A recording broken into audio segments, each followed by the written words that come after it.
brought levity to each other's lives. But there's a lot more to life than that, and I realized that in these last few years. And we just became very different people. And so we had nothing in common overnight. It's very strange, but that happens.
Okay, and I believe we are live. Sorry about that, chat, for a second. I was just making sure I had everything, and everything was adjusted. So sorry about that.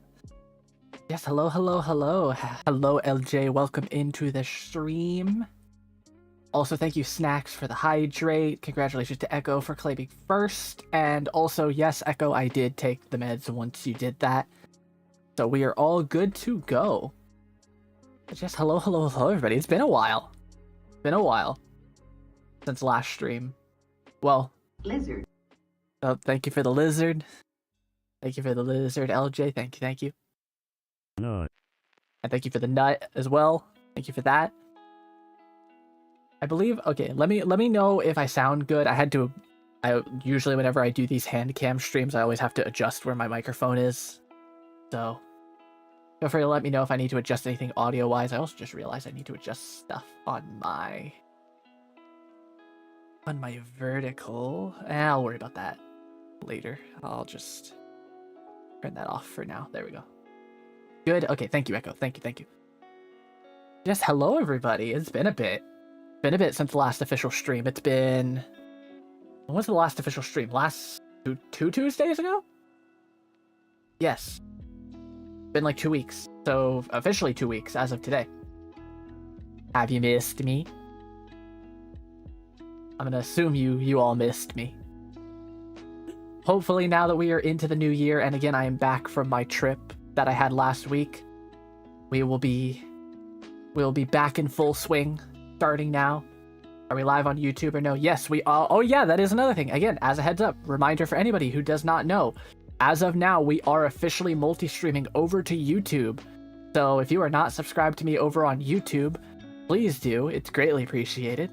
But we are now multi-streaming over to YouTube. So also as a reminder, for any of you who are watching on Twitch or any of you who are watching on YouTube, the VOD will be available immediately after stream.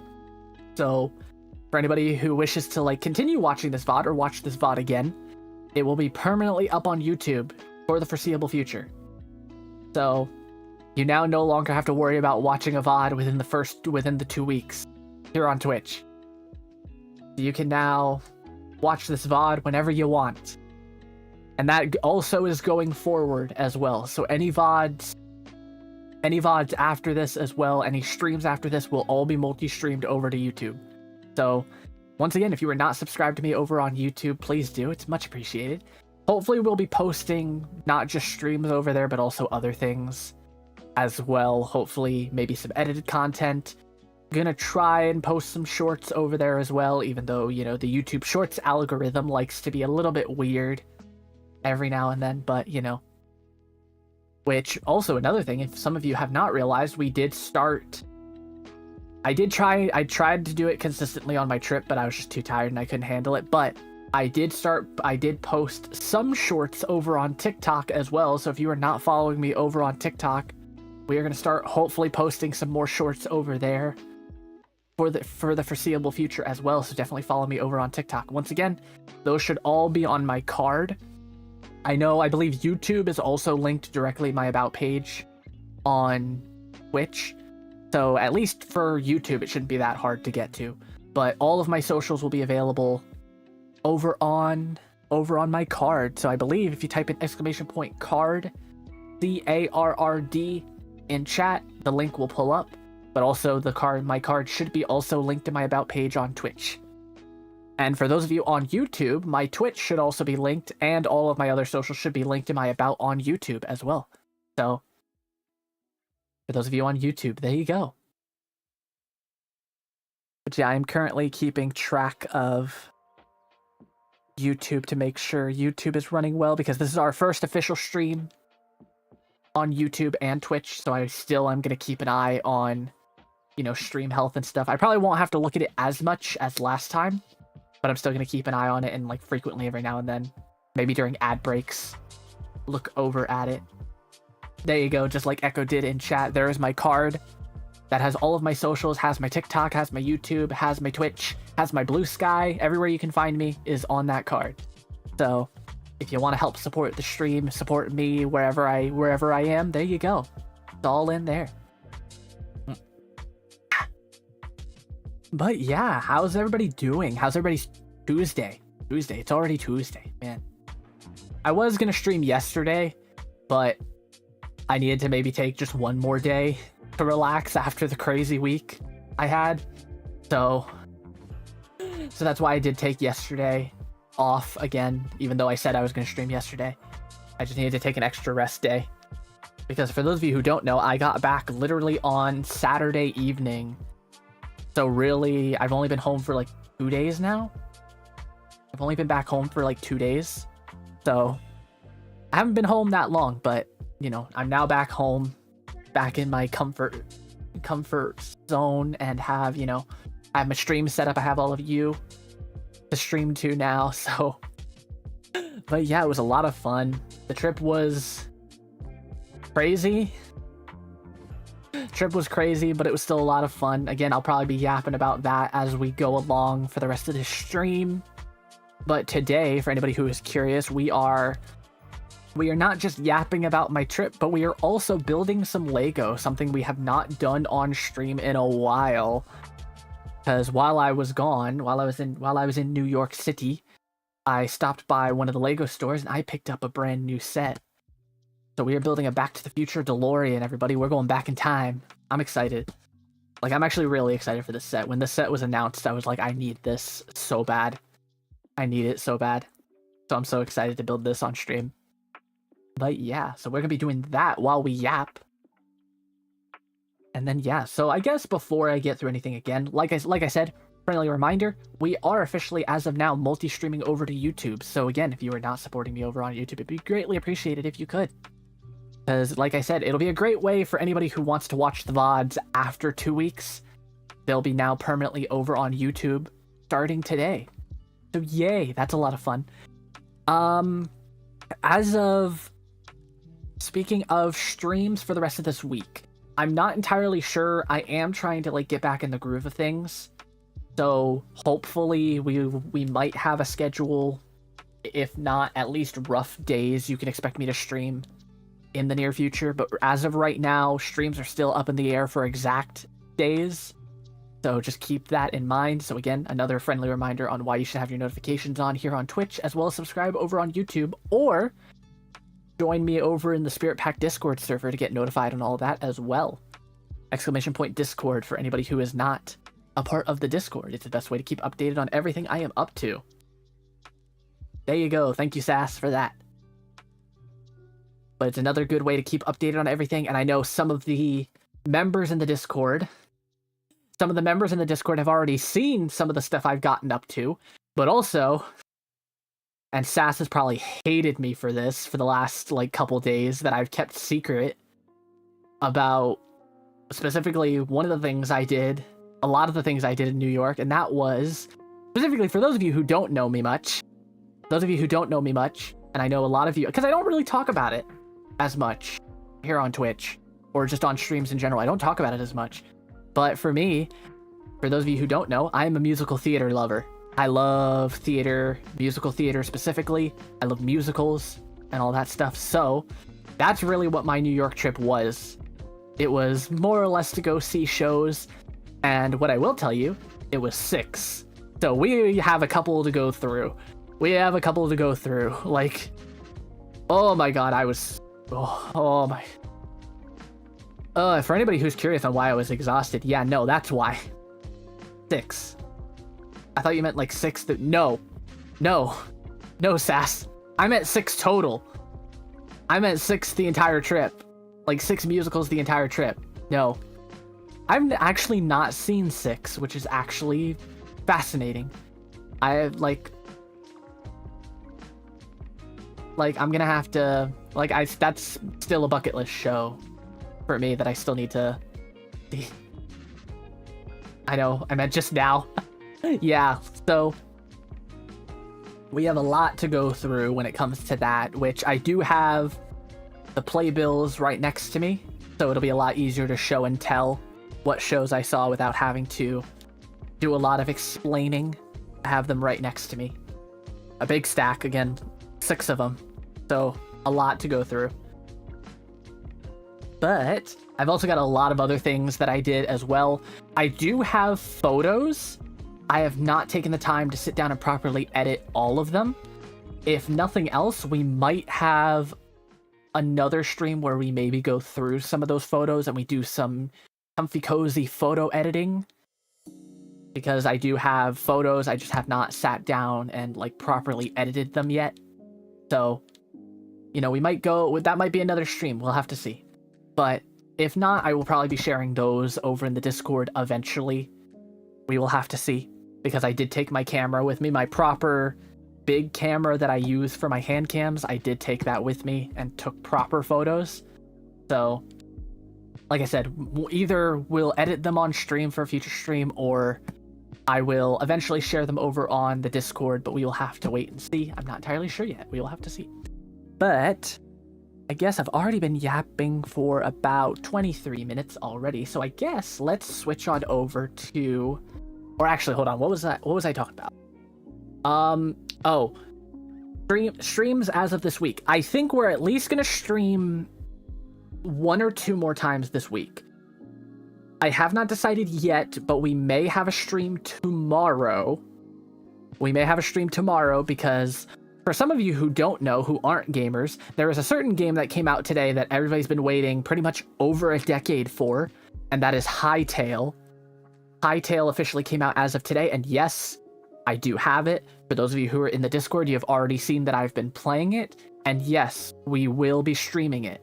However, I don't know when that'll be. I don't know if that'll be tomorrow. I don't know if that'll be Thursday. If nothing else, it might be Thursday, but I do want to stream it because, oh my gosh, I'm obsessed with that game right now, and hopefully we can get some friends roped into it down the line as well, because I really enjoy that game so much, and I really want to rope as many people into that game.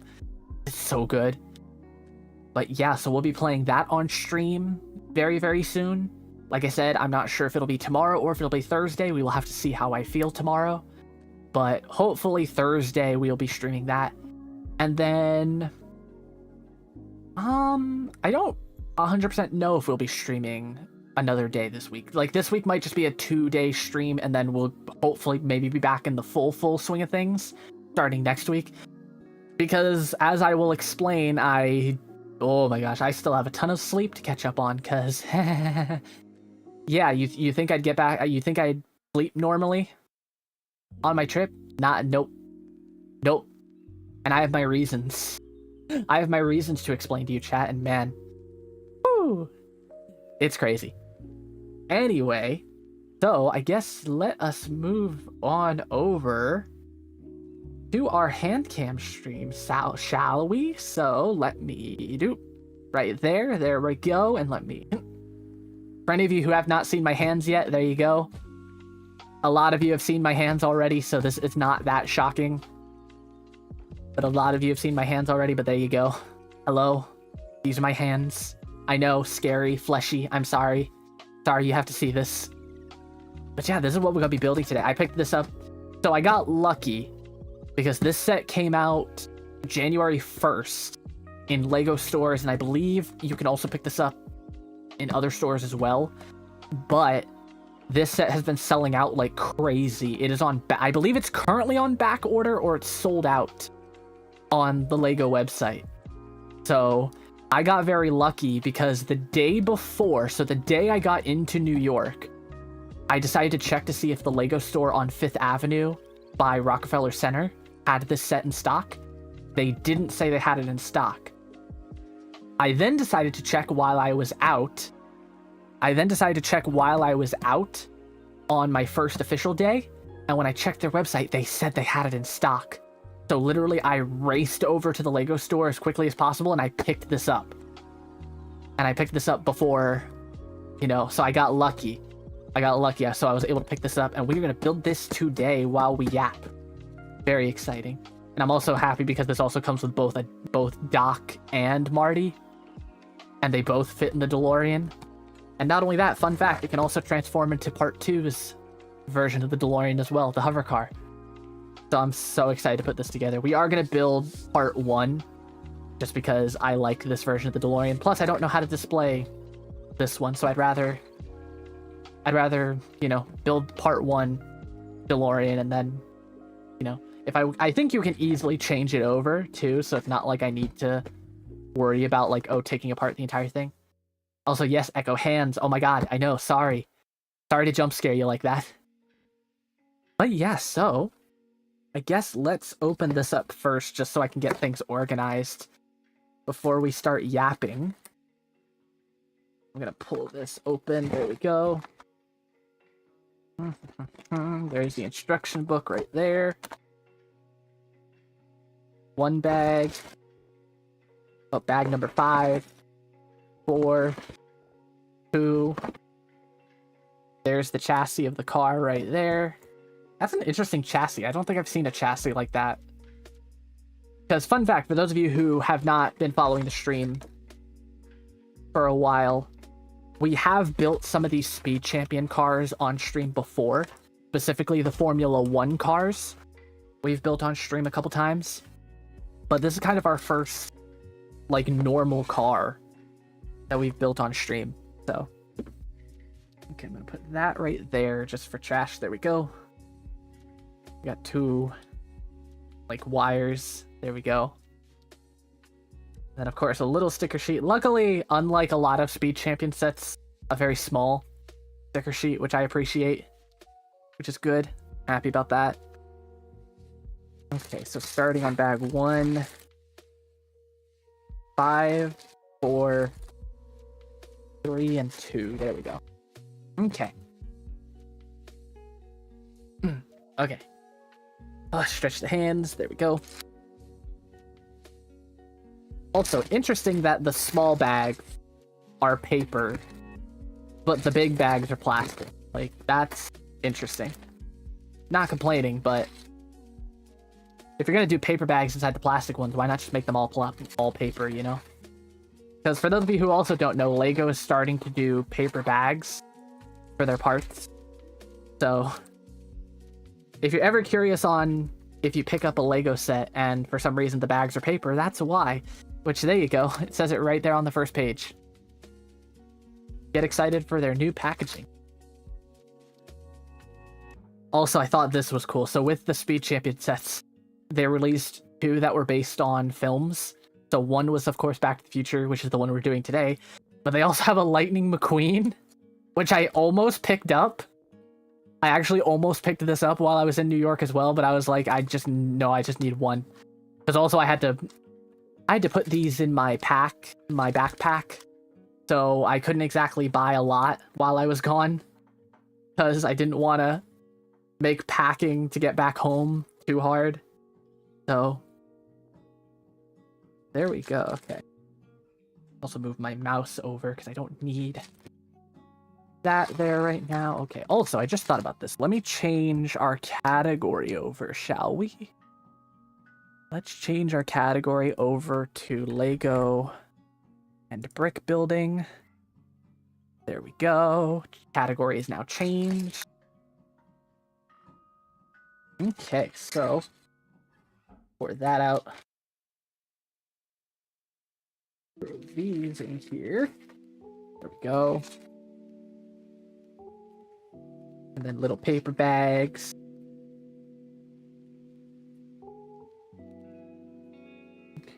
Throw that in there. Again, I do still question though, like if you're gonna put everything in a big plastic bag, then why not? And then like 2 paper small bags, then why not just put it in one big paper bag, you know? Like, that just seems kind of ineffective. Which is why I always bring a second suitcase for stuff. So my mother actually said I should do that, but I was just like, I'm good. Because I actually don't buy and this kind of goes back to the reason I was in New York, and that was specifically for the shows / musicals, because I don't really buy a ton of stuff. Like, to me, I go for the experiences. I don't really go for the stuff. I did buy some stuff, which I will share some of them. I did buy some stuff, but I'm not like a crazy person who like buys a ton of stuff on a trip kind of thing. And plus, this was like my 3rd time in New York anyway, so it wasn't really like anything major. It was not like it was my first time in New York and I buy like one of those like I Love New York t-shirts, which I did not do, by the way. I do not own one of those shirts, just so you know. But I did buy some stuff like this, for example. Like I said, I bought this at the Rockefeller Center Lego store, which again, Rockefeller Center, beautiful, beautiful place that everybody should check out. But I did buy some other stuff that we will go through. So I guess before we start, or while I'm going, because I do want to kind of yap while we build. I'm trying to decide, and I've been trying to think about this on how do I do this? Like, specifically, how do I, like, what order do I go in when explaining the shows I saw? Because, like, I was trying to say, do I do it based off of, like, order I saw them in? Do I do it based off of, like, you know, which one I enjoyed least to best? Like, I haven't, like, decided that. So, like, what does everybody in chat think? Like, should I start with, like, my least favorite and then work my way up? Or should I go in order? Because I've been trying to think about, like, what order to do it in, and I haven't, like, decided. Where's Marty's hair? There's Marty's hair. There we go. There we go. Little Marty McFly with his puffer jacket. Then wouldn't be Marty without Doc Brown. I need to rewatch Back to the Future. Like, Back to the Future is a movie I need to watch again. I haven't, like, watched Back to the Future in a little bit. It's a good movie. For anybody who's not watched Back to the Future, you are missing out. Just saying. Then Doc gets a wrench. I get that. I'm not big on getting things either. I just like living in the moment. It's why I don't take pictures either. Yeah, I do, like, what I sometimes do is I take pictures on, like, my first day. I take pictures on my first day, and then, like, basically after that, I don't. Like, I'll take my camera with me, but I try not to, like, make it the big thing, you know?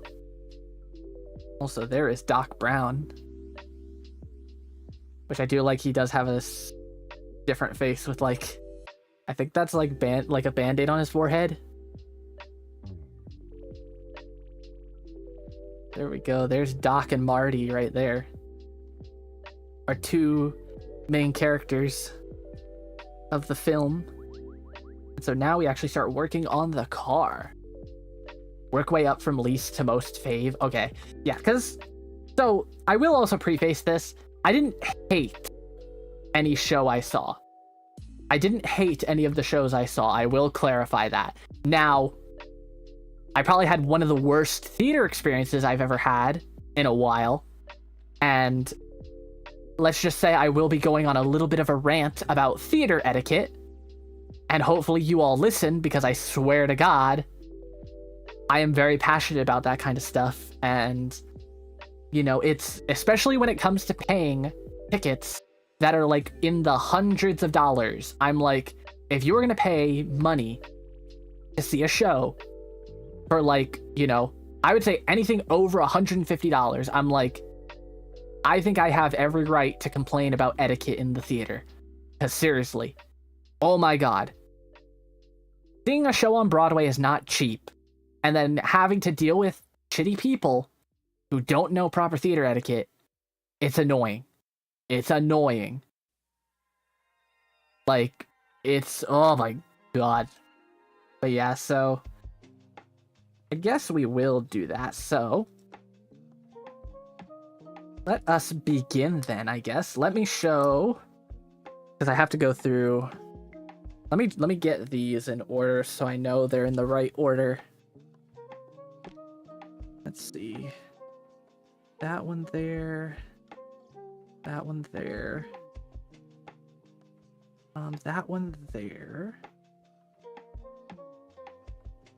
There, and then there. Okay. Because like I said, I have the playbills off to my side to show which ones I saw a lot easier on screen. So let me also, yeah, I already put that together. Okay. But I guess we'll start from the bottom and work our way up. So least favorite to favorite. Like I said, I will preface, I didn't hate any of these. I did have a really bad experience at one of them, which shockingly is the first one we're gonna do. So you're actually gonna hear my rant a little bit early, because oh my god, wait until you hear the story I have about that. It is fucking annoying. But I also want to preface this as well, saying, so I guess first, before I talk about the shows, I should talk about why I feel so tired. So once again, this entire trip, I saw 6 shows total across, I believe, how many days did I have in New York total? I believe 4? I think I had 4 full days in New York, not counting travel days. Travel days would be 6. Because I left on Monday. I got into New York City around 8 p.m., I believe, Eastern Standard Time. And then pretty much that was a travel day. And then like on my final day, I left New York at 7 o'clock in the morning. Oh my god. And then didn't get back until like 5 p.m. in the afternoon. So there's kind of already the start of like why I'm so tired still. But when I say I saw 6 shows across 4 days, for those of you who don't know theater, you may be wondering, like, oh wait, how is that possible? How can you see 6 shows in 4 days?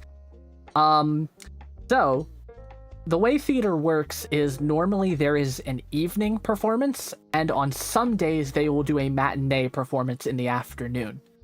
So 2 of my days I was able to see both a matinee performance and an evening performance. The hard part is that they were both right next to each other. And it was exhausting. Like, it was exhausting. So, especially when some of the shows are close to 2 hours long, if not a little bit longer. And then you have to see like I think one of the nights I had to see a 7:30 show after a 2 p.m. matinee. And then another day I had to see an 8 p.m. show after a 2 p.m. matinee. So, yeah, you can assume that I was tired. Like, I was tired. And not only that, the first day I was there, I thought it'd be a good idea to... I thought it'd be a great idea on the very first day I was there to walk from my hotel all the way to Central Park and walk halfway through Central Park on foot. I didn't take the subway. This entire trip I did not take the subway. I walked. And apparently I thought it was a good idea to walk from my hotel to Central Park and then walk halfway through Central Park. Yeah, no. That was a bad idea. That was a bad idea, especially with what was going on the next couple of days. So, if any of you are wondering why I'm so tired, there you go. There's your answer. Let's also say my legs and my feet did not like me. My legs and my feet did not like me for the next couple days after that first day. It was bad. It was bad. There is a reason I'm a streamer and I stay indoors. There is a reason. Because, oh my god. Like, I think I said it on Discord the day that it happened. I think I said, like, if I looked at how many blocks I walked and kept track, both going and coming, like going back to my hotel and going, you know, essentially doing the loop and, like, counting blocks, even if it's, like, the same block that I passed, I think we were looking at, like, close to, like, 20 blocks, if not more. So... yeah, it was a lot. It was a lot of walking, chat. And like I said, my legs and my feet did not like me after that day.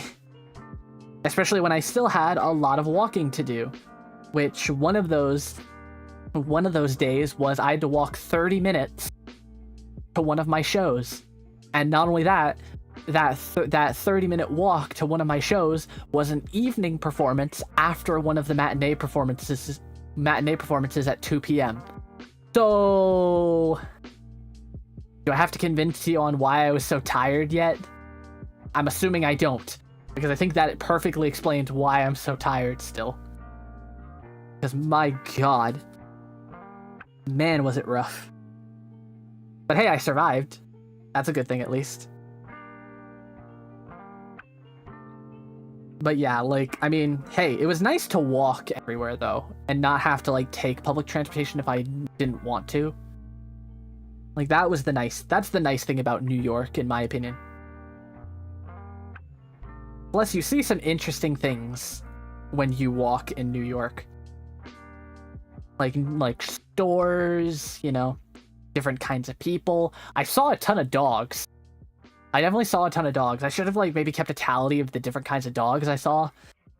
But I saw, like, you know, bulldogs, French bulldogs, corgis. Some, like, some big fluffy dogs that I can't remember, like, the breeds of right now.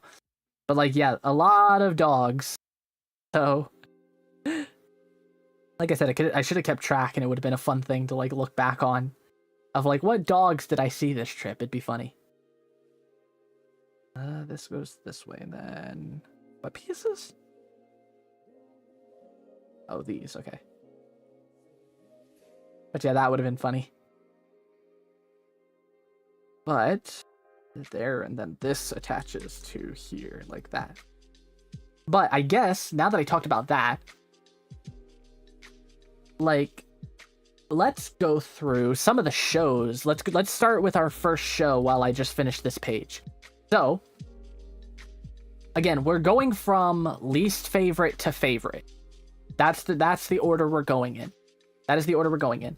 And I know, Sass, you asked in Discord, like, what exactly shows I'm seeing, and the only answer I gave was a little bit of everything. Technically, yes. I saw some old shows. I saw some new ones. I saw some old ones. I saw some new ones. I saw some obscure ones. I did see an off-Broadway show, which we will get to. Down the line. Could see a wild lupus walking around on rare occasions. Yes, exactly. But yeah, so I guess we will start with something. So this one is an old one. This one's actually an old one, but I think like 5 years. I think this show has been on Broadway for like 5 years now at this point. And shockingly, I have never seen this show, and I decided this trip, this was the final show I saw, and I labeled this as my least favorite because I'll explain it, but it's also because of the way the people were acting in the theater, and oh my god, I need to rant about this so bad in public. But the last show I saw, as well as my least favorite, is Moulin Rouge, the musical. So, I know the movie... I've actually never watched the movie either, which is interesting. I've never watched the movie of this, but I feel like I want to watch the movie to see if I prefer the movie over the musical. It's, okay. Sass, you're probably going to not like what I have to say about this show. Either that or you're going to agree with me on this. This show, to me, was meh. Wasn't bad. Wasn't good. To me, this show was meh. Like... I don't know. I didn't like this show as much as I thought I would. It wasn't a bad show, and I was entertained. I just don't see the hype behind it. A lot of people talk about this show, and I just did not see it.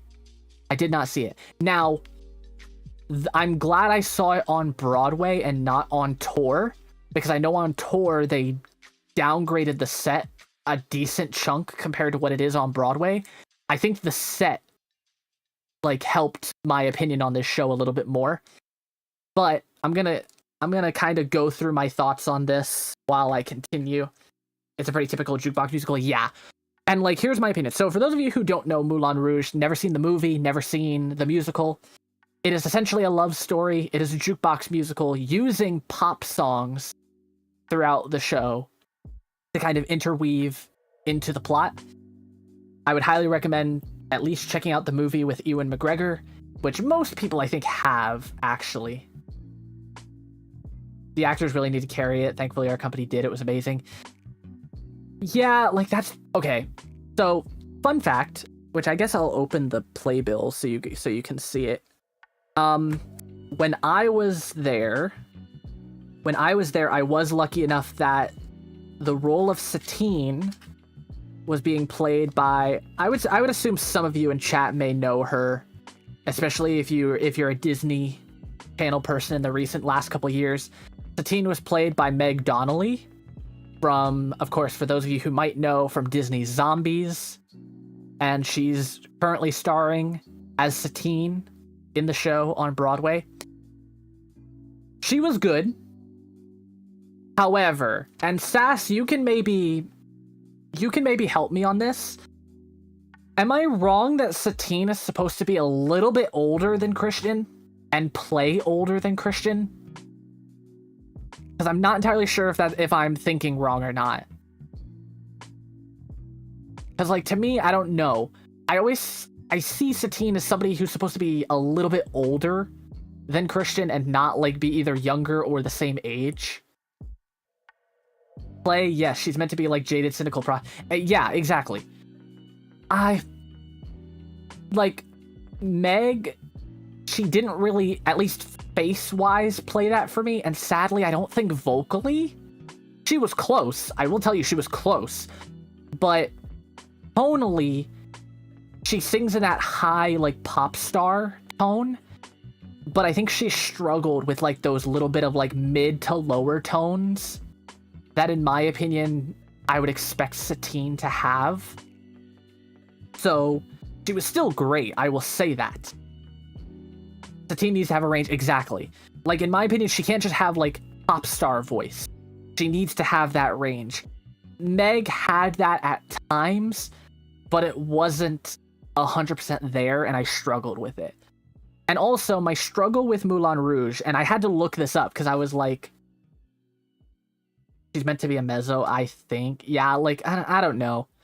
I mean, she was still okay. I'm not gonna complain. Like, to me, she didn't ruin the entire show for me. She was still great. But definitely, I struggled, like, attaching to her character as much. And, like, my other thing that I will say as well. So, I'm not a fan of jukebox musicals already. And for me, like, I just don't think Moulin Rouge works. I think it's a very meh jukebox musical. There were some songs. So, for those of you who also don't know, that show uses like 60 plus pop songs. And like my problem is with that show is that some of the like mixes and stuff were just like, why? Do you like Anne Juliet? Not seen that show, but yes, I've listened to the soundtrack a lot. That's a jukebox musical that works. In my opinion, that's a jukebox musical that works.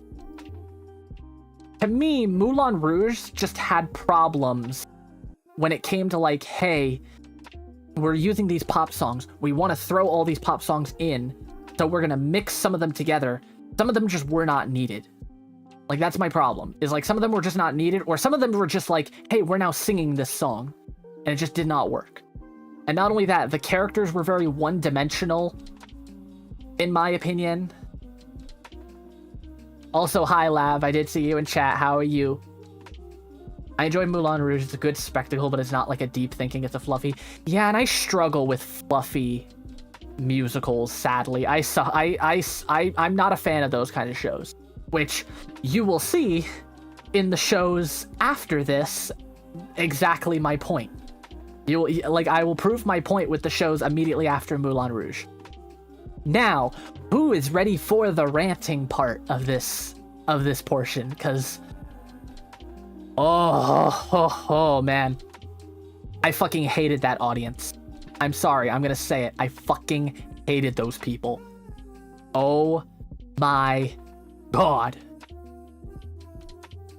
Singing along?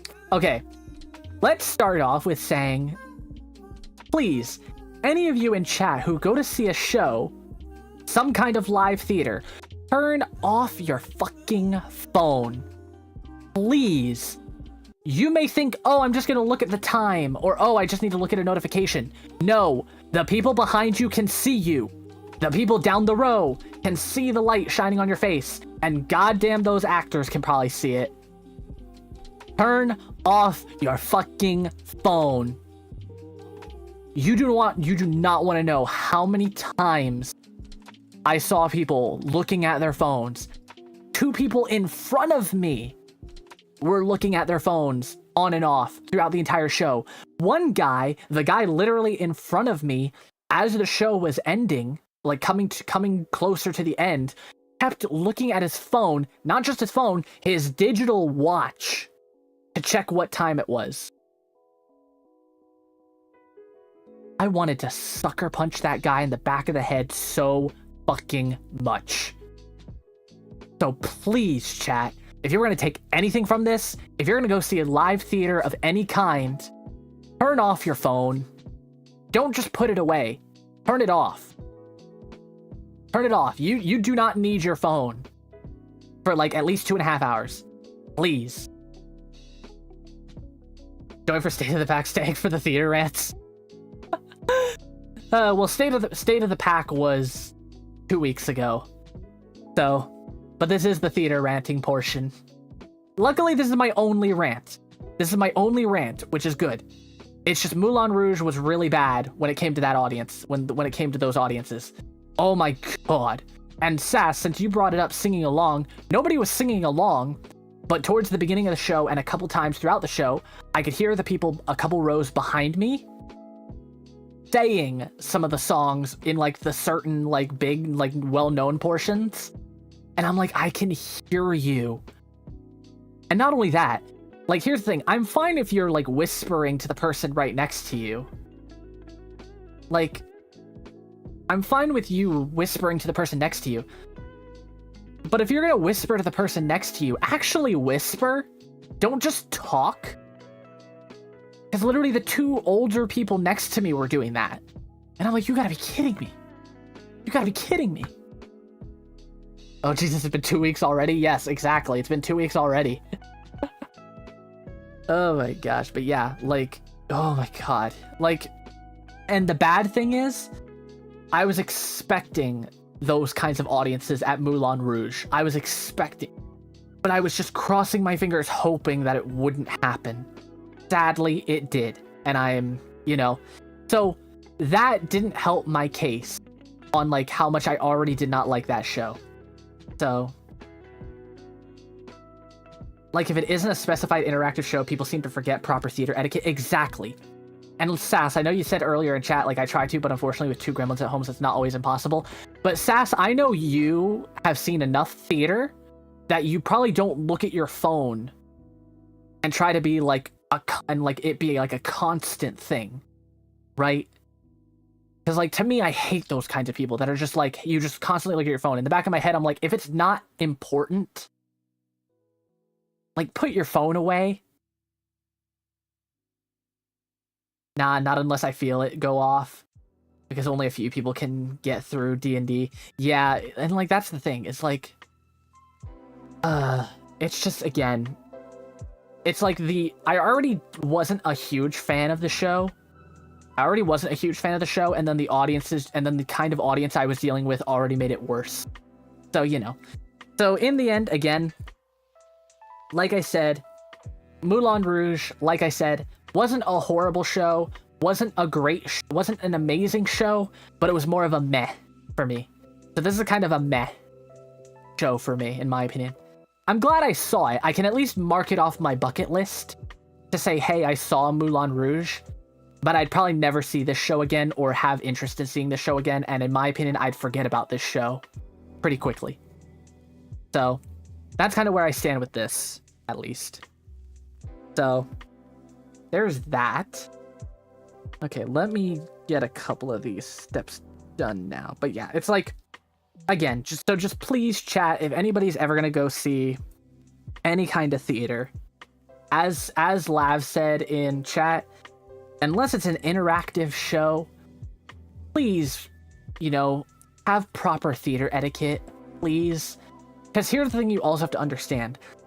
Yes, you may have only paid a certain amount for a ticket, but there's probably somebody, if not a ton more people in that audience, who paid even more for a ticket. Like, that is the thing you have to understand. Is like, some people have paid a lot of money, and some people, it might be their only theater trip they get to have in like the entire year. They may only see like 1 or 2 things a year. So in the back of my head, I'm like, please just use proper theater etiquette. People just want to have a good time. and enjoy themselves, not have to worry about like if somebody's phone is going off. Oh, which actually that did happen. I forgot about that. Somebody's ringer, they didn't put the phone on silent. It did go off in the middle of the show. Like, I forgot about that. But yeah.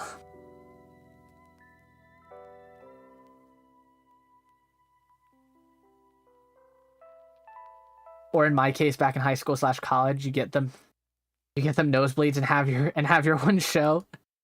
I mean, yeah, it's just, again. So again, chat, please learn theater etiquette. It's important. Please. Not just for yourself, but also just everybody else in the audience. You know, be nice. All that stuff. Okay, this goes here. This goes here. Goes here.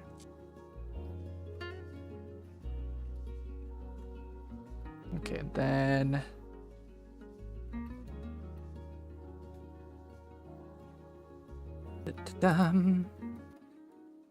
floor tickets were too expensive. Exactly.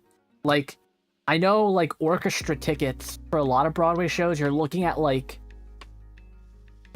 around like $200, if not, depending on the show, $300. It's not cheap. No. It's not cheap. Also, thank you, Lav, for the nut. Thank you. So yeah, it's just like, again, please just use not just common sense, but learn etiquette, please. It's like, it's also not that hard. Not that hard, people. There's that.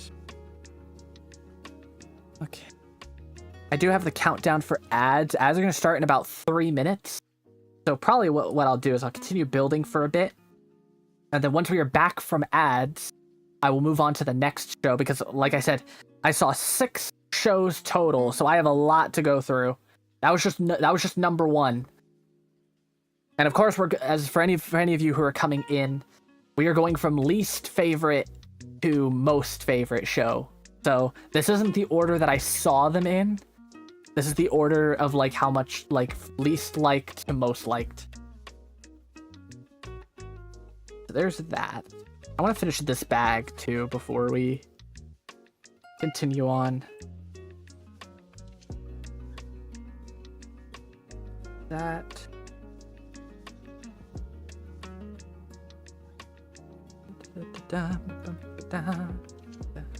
Clips. I will say one of my favorite shows, operetta to be exact, was HMS Pinafore. I've heard of that show. I need to like, I know there's probably like recordings of like opera companies who have done it, but like I need to watch that because I've heard it is a good show. I've heard it is a good show. Like I need to look that up and like properly watch it. I'm not a huge opera person really, but I do know like HMS Pinafore. Like Pinafore is a show that I think, if I remember correctly, it's made by the same people who wrote Pirates of Penzance, I believe, which kind of skews between like opera and musical theater. So I definitely should find a place I can watch that.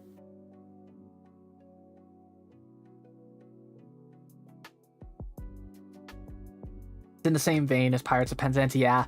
That's why like I'll probably eventually find like a place to watch that and I'll watch it.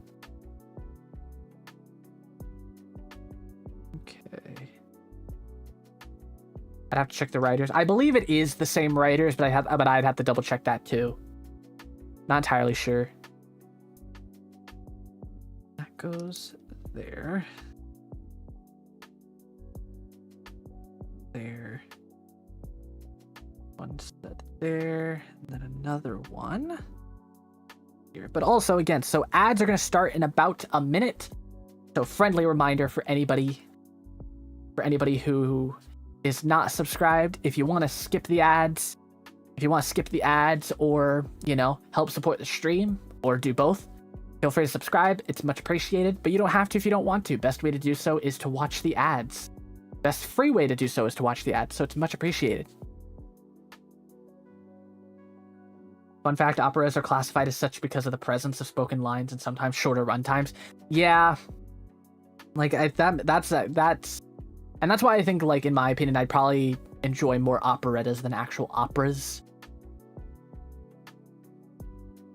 Just because I know they're like a little bit closer to like actual musicals than like normal operas.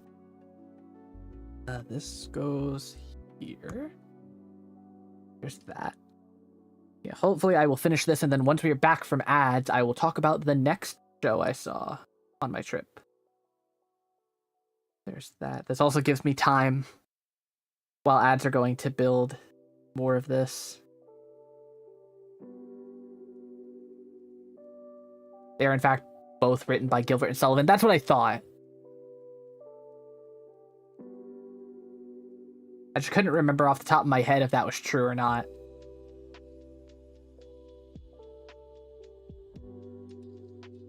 That, and then this one goes here. Another one goes here, like that.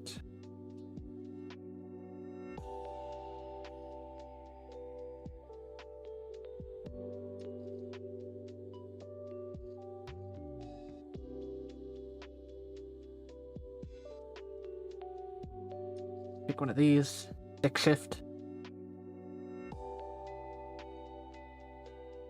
I just know they're a big name, yeah.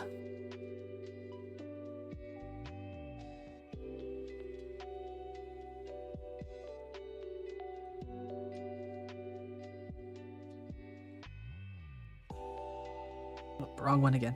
This one and this one.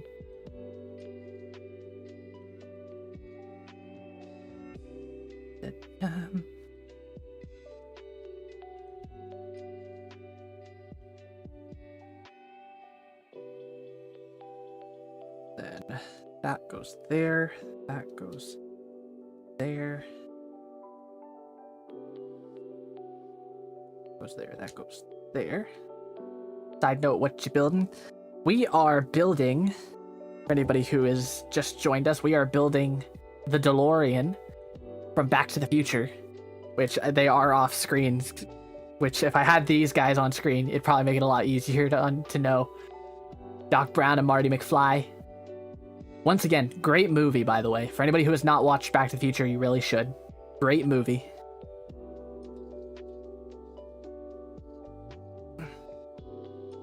But yeah, I picked this up while I was in New York, so I thought it'd be a great time to build it on stream, especially because I know a lot of you have been missing the hand cam streams, so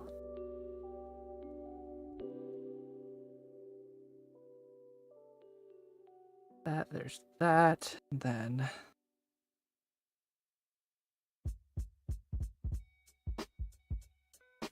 these two on the side.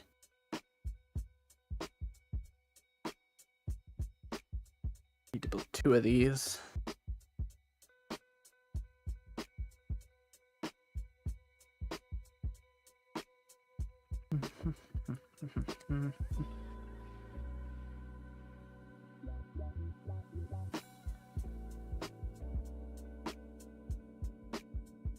Any tips for a person who wants to go to New York but hasn't been to the East Coast yet? Okay.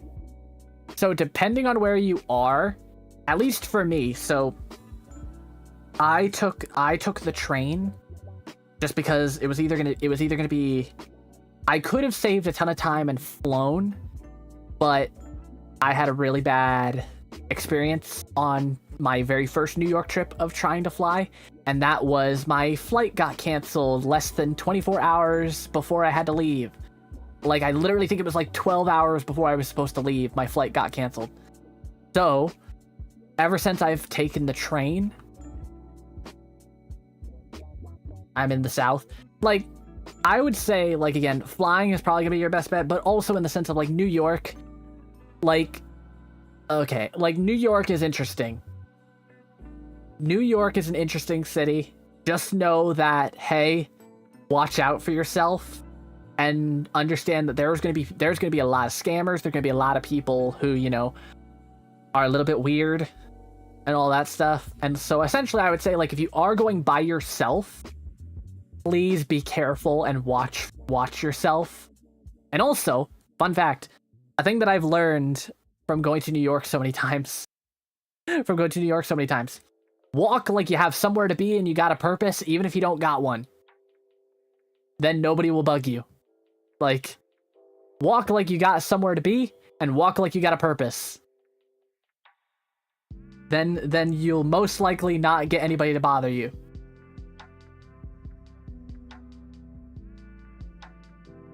I'll probably drag my fiance with me. And that's what I would recommend. Honestly, New York, especially for your first time, especially if you want to go a longer time than just like a couple days, I would highly recommend have somebody there with you. Because it's definitely, I'm going to say this, it is not as dangerous as people would say, but it can be if you're not careful. It can be if you are not careful. So please watch yourself is all I will say. And like I said, if you want to make sure nobody bugs you on the sidewalk, walk like you got a purpose and walk like you got somewhere to be, even if you don't. It's important. It's like one post I found where they said, square your shoulders and walk like you've been tasked with taking out Captain America. Exactly. Like, honestly, recommend that. Dangerous for the unaware. Yeah. Like, New York, I would say, if you don't plan ahead and you don't understand the city, it can be dangerous if you are not careful. So, you know, I would highly recommend if you aren't going by yourself, good. You're already good if you have somebody to go with you. If not, please be careful. And literally, like I said, the best thing I can give you is to basically watch out for, the weirdos and, all the weird people on the sidewalk, and also walk like you got somewhere to be and walk like you got a purpose. That'll help you a lot. Also, just gonna tell you this, jaywalking doesn't really exist. So another tip I will give you, if there's no cars coming and you have enough time to reach the other side of the street, just go. Just go. Don't sit there waiting. Otherwise, you're gonna be waiting there for like 5 minutes just to cross the street. So, like,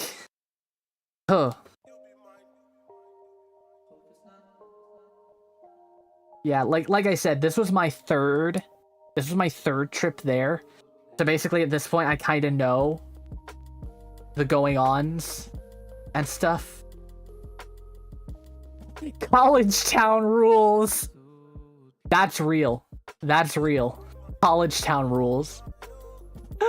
Oh my god, that is so real. Oh my god. Okay. Here we go. Okay, let me get rid of these extra parts. And I guess before we start on bag 2, how about we talk about the next show, so I'm not leaving people in suspense. So, this one kind of goes in the vein of like an old school musical, so this is a revival.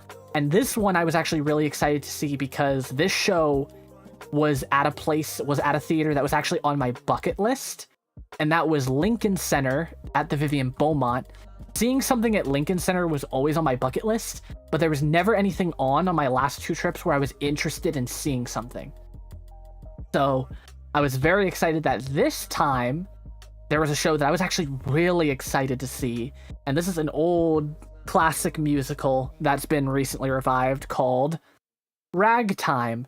I would highly recommend for anybody who likes the feel of like old school musicals and has not listened to this. Fun fact, they just released the cast recording for this production. I would highly recommend going and listening to it because this show was amazing. I loved this show. The theater was amazing as well, and it's a non-for-profit. So go support your nonprofits. Nonprofit theater, everybody. Nonprofit theater. Great and beautiful theater, by the way. This was the show I had to walk 30 minutes from my hotel to go see. And not only that, I had to walk 30 minutes back to my hotel after the show was over. So, like I said, I was exhausted. After seeing this show. But I would highly recommend this show for a lot of old school musical theater people. I believe this show originally opened in like the 90s. I believe, on Broadway, like late 90s. I know it was revived in 2009. And then this one just recently started their revival last year and got extended into June, I believe. So originally I was going to miss this show. When I was planning my trip, I was originally going to miss this show. But not long before it was time to like start properly planning for my trip, they made the announcement that they were extending into June. So essentially, the week I saw this show was the very first week of their extension. So I got very lucky that I was able to catch this show and see it at a theater that I was definitely very excited for. Also, it had some amazing cast members in it too. Like I know, let's see. Let me see if I can find the pictures somewhere in here. Hold on. There we go. For those of you who know musical theater actors, the three big actors, Joshua Henry, Casey Levy, and Brandon Uranowitz, I loved seeing them. They were great in this show. Ben Levi Ross was great in this show as well. Michelle Lewis was amazing. Again, highly recommend if you are interested in the show. They just released the cast recording for this specific production. I would highly recommend listening to it. And also, it was a really good show. Like, this was a really good show and very timely as well. This show was a very timely show in the sense that it's really a story about three different groups in America in the early 1900s, essentially searching for the American dream. And literally the very first thought I had after seeing this show, after I walked out, the very first thought I had was, it's sad that the things that happen in this show are things that are still happening today. If that gives you a sense of how the things that happen in this show, there you go. Because even though this is a show that takes place in like the 1900s, like early 1900s, this show, it is very sad that things are still happening today that happen in this show.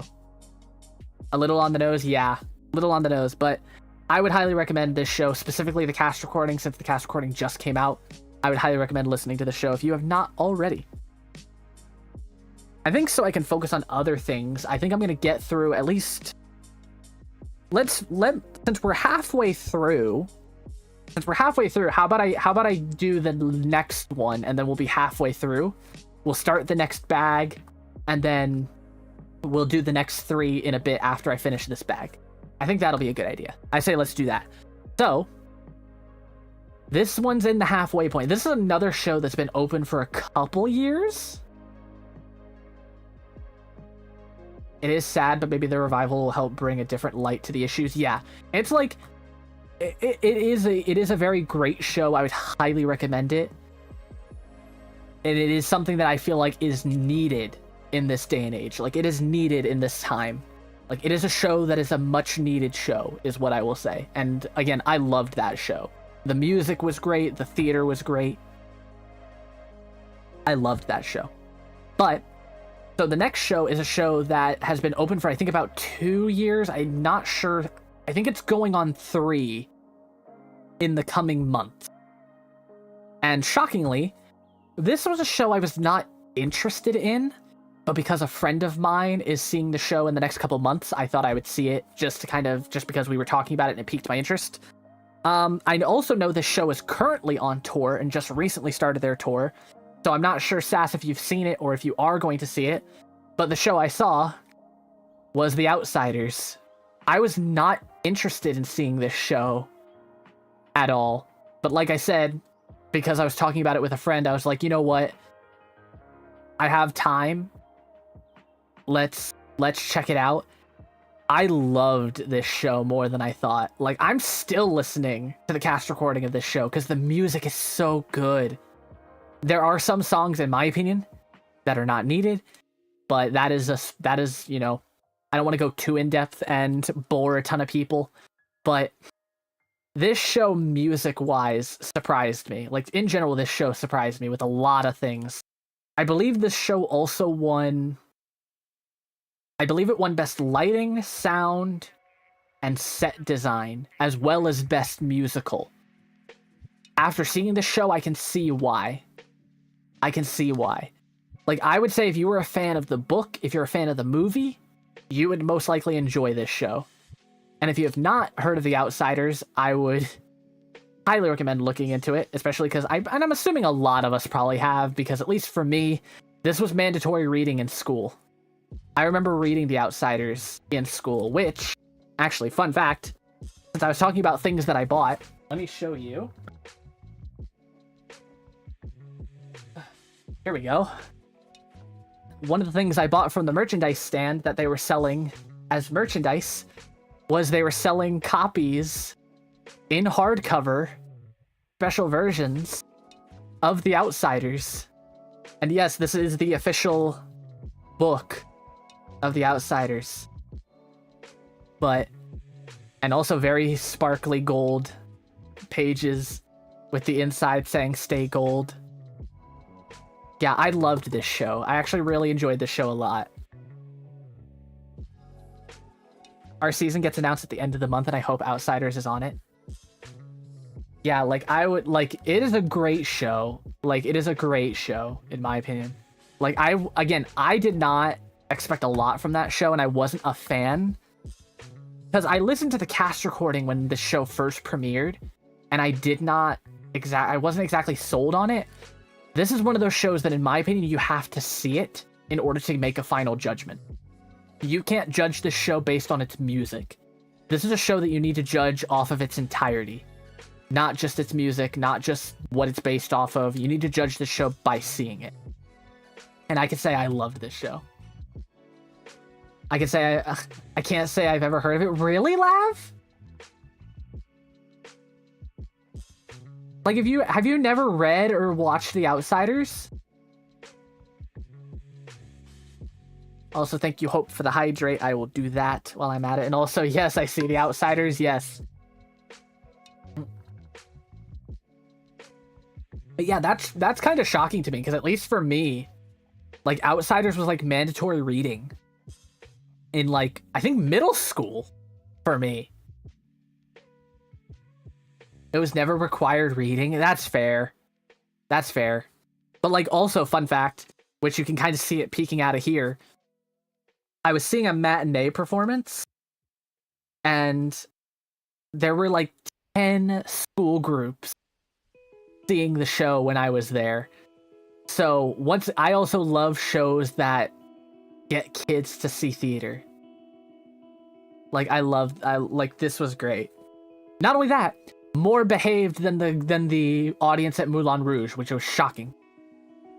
I need to go pass out, but yeah, go sleep, Hope. If you need to sleep, go sleep. It's important. But yeah, I actually really enjoyed The Outsiders a lot.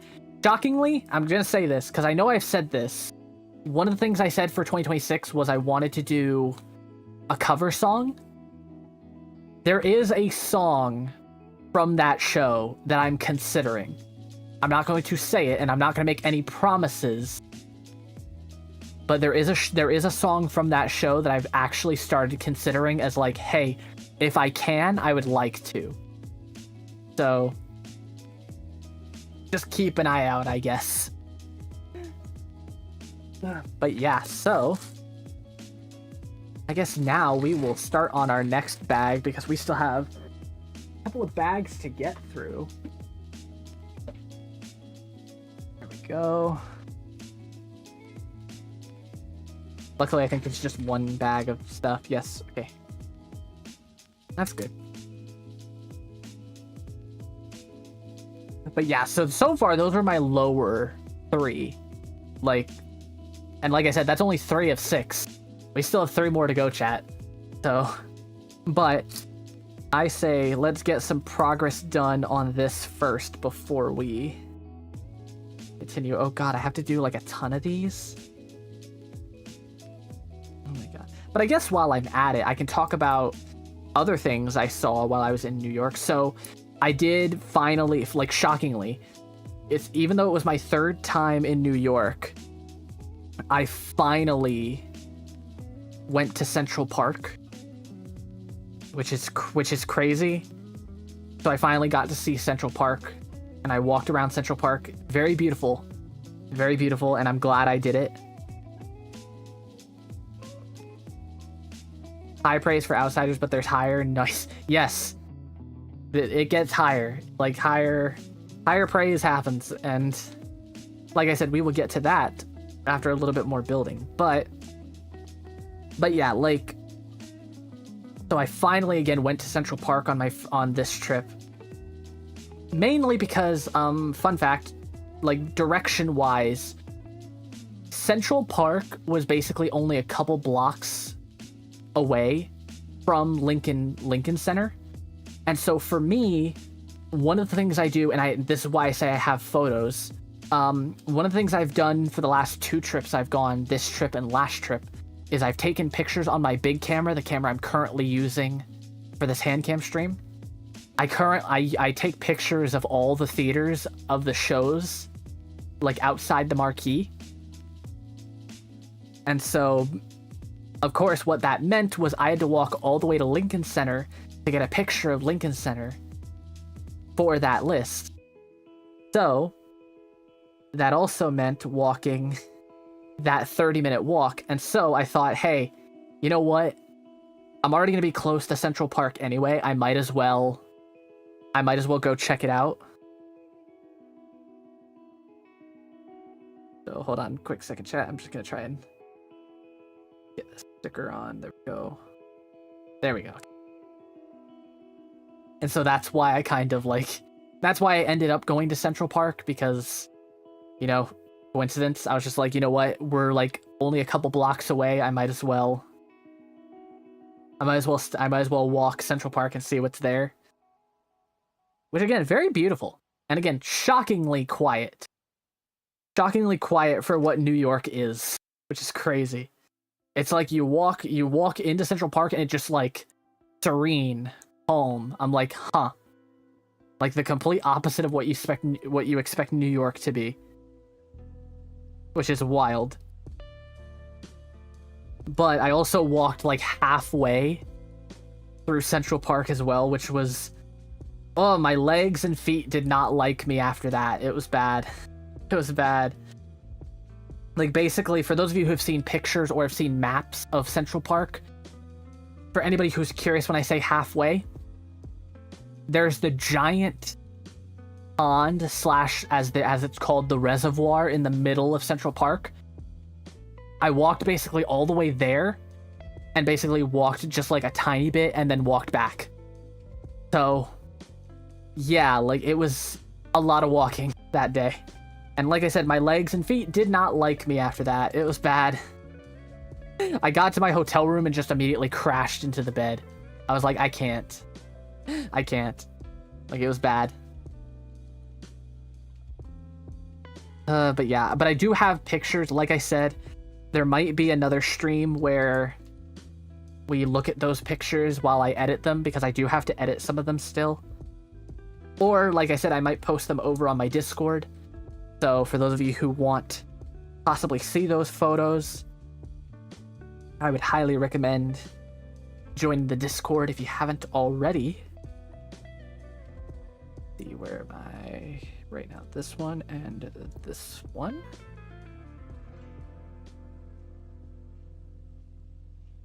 Go.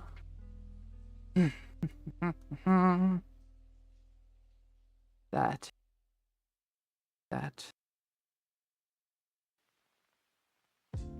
goes there. Then we make another one of these, but it has a blue piece instead. Or no, red piece. No, this one's a blue one. It's just the top is red, not gray. There we go.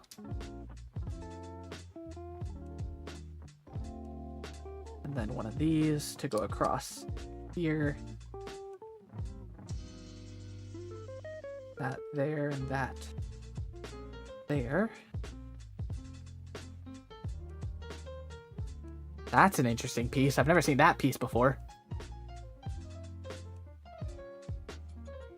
That's kind of interesting thing about Lego sets, is that you sometimes find pieces that you've never seen before and you're like, what the... That goes there. Oh, this like builds up the sides of the DeLorean. Okay.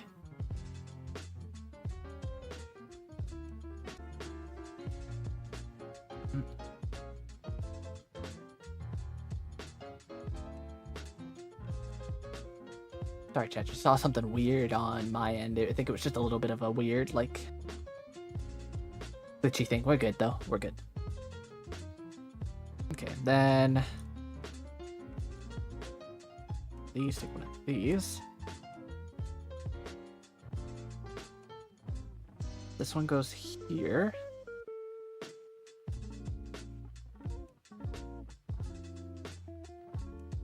That one goes there.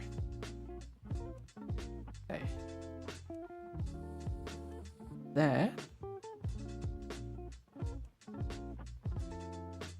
Ooh, I just thought about this. You know, I just thought about this. I believe after this bag, we have 3 bags left. I think what we'll do is for every bag before we start it, I talk about one show before we start the bag. I just thought about that. That'd actually be really good. Like, timing-wise, I think that'd be a good idea. Okay, let me... what am I doing with this? So there's... Oh, there it is. I was like, where's that piece I'm looking for? It's hidden under another piece. It's always going to be hidden under another piece. Oh, that goes there. Okay. Then this one. Red one there. Green one there. There we go. That goes there. Yeah, I feel like that's a good way to, like, time it. Because it just popped in my head. I'm like, oh, wait a minute. We have, like, 3 more bags after this. And I have 3 more shows to talk about. That makes timing a lot easier. I also love that the flux capacitor is printed on, like, a transparent window piece. Pop that to there. So there you have the flux capacitor. This goes here. And then we build seats. There's one back of the seat. There's another back of the seat right there. There we go.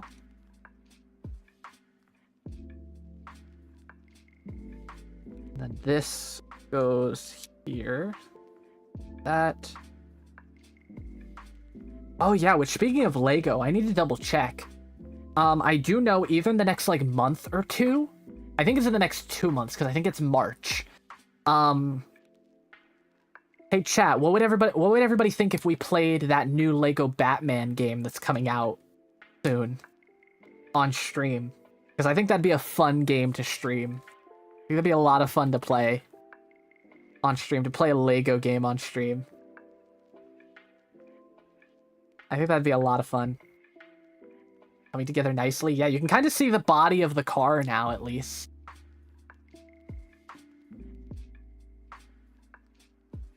There's that, and then... There's a new Lego Batman game? Yeah, I can't remember what it's called off the top of my head. But there's a new Lego Batman game coming out, I believe, in March. I think is when it's coming out, I believe. So... I've been thinking about playing it on stream, because I just think it'd be a fun game to stream. Because also, again, I have not played a Lego game on stream, and I think it'd just be really fun. It'd be a fun, cozy game to play. As well, I think. This goes in here like this. That's interesting detail right there, okay. And another one goes in here. But yeah, like, from my understanding, at least from what I've seen, it's a Lego Batman game that's going to be combining a lot of the different Batman movies, as well as, like, just other things in the Batman universe. Like, there's references to Arkham Asylum, there's references to the Robert Pattinson The Batman movie. I believe there's Dark Knight references in it as well. So, like, it's going to be basically a love letter to Batman overall. And I think it's going to have gameplay. People are saying it's gameplay that is very similar to the Arkham series of games. And it's essentially kind of the same as, like, the recent Lego Star Wars game that came out, Lego Star Wars The Skywalker Saga. So I think that'd be a lot of fun to play on stream. Okay. So now here. So yeah. I think that game would be a lot of fun to play on stream. So there's this, there's that. Okay, and then this clips into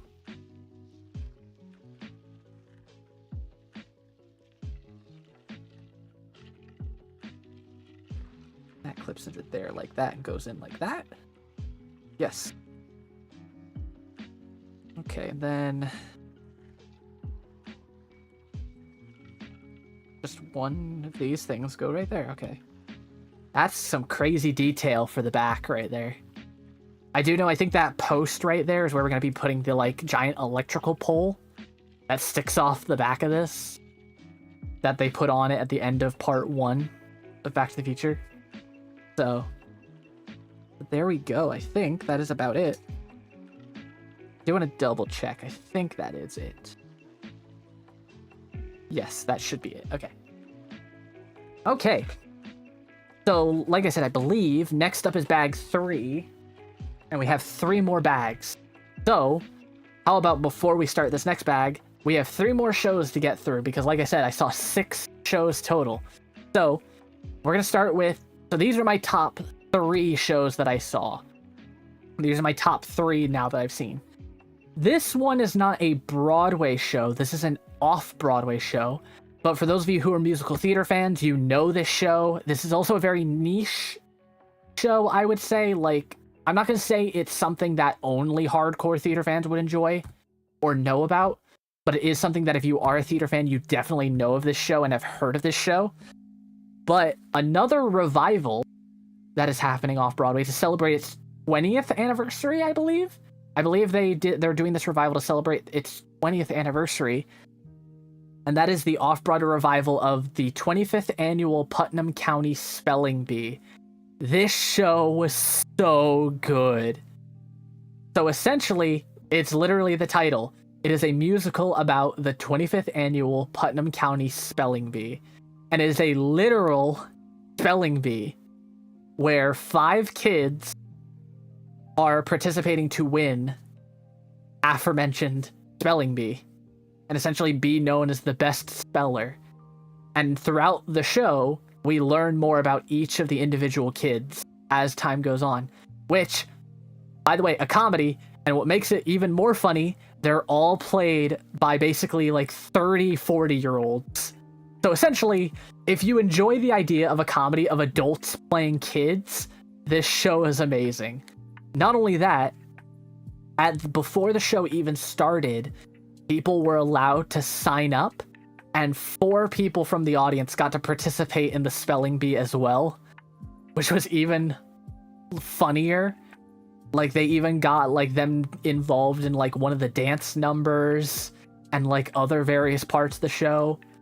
Like, this show was great. And, like, fun fact, for any of you who grew up or were around, at least, when Glee was on TV, one of the actors in the show was Kevin McHale. So for those of you who remember watching Glee, there you go. He was great, by the way. Playing, like...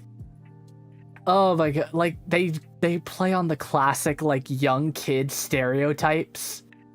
So, like, if I remember correctly, Kevin McHale played basically that very, like, awkward, weird kid who, like, spoke out of, out of his, like, nostrils, like, his nostrils were, like, clogged, so he spoke with, like, a very, nasally voice. It was hilarious. But yeah, this show was great. This show was also only like an hour and 45 minutes, and like I would have seen this show again. Like I would love to see this show again because I loved this show. It was adorable, it was hilarious. Like I would recommend, especially because in my opinion too, if you're somebody who's going to New York and you're looking for a show that's cheap but is also really good to see, honestly, off-Broadway is the best place to do so. And Spelling Bee is a great option in my opinion. Stereotypical exaggerated nerd, yes. Stereotypical exaggerated nerd. That's the best way I can explain how his character was, is that. He is basically a stereotypical exaggerated nerd. But yeah, like this is a classic as well. This is another classic show that I would highly recommend. Like I loved this show. This was great. So I highly recommend this show. And again, if you're ever looking for a show that's off Broadway where you can maybe save some money on tickets and see a good show, this one is a great one. This is a great option in my opinion. Like I loved this show. And again, the interactive elements of it as well, because they broke the fourth wall multiple times throughout the show. And I would highly recommend it. And also, again, if you're somebody who is willing to get up on stage, sign up to be a speller. It's hilarious. Like, get involved in the show. It's awesome. Okay. Next bag. So bag 3. But yeah, I loved that.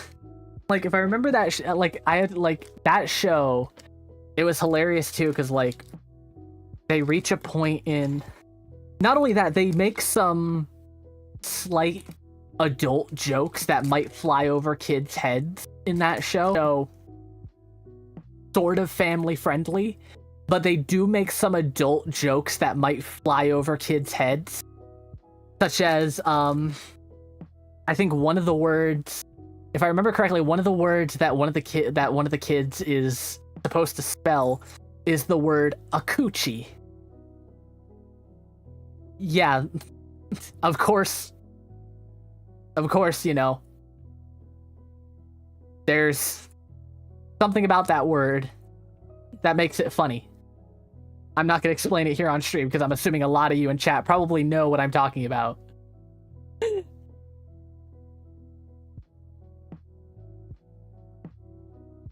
But like that's like, if you want a sense of where the tone of that show lands, there you go.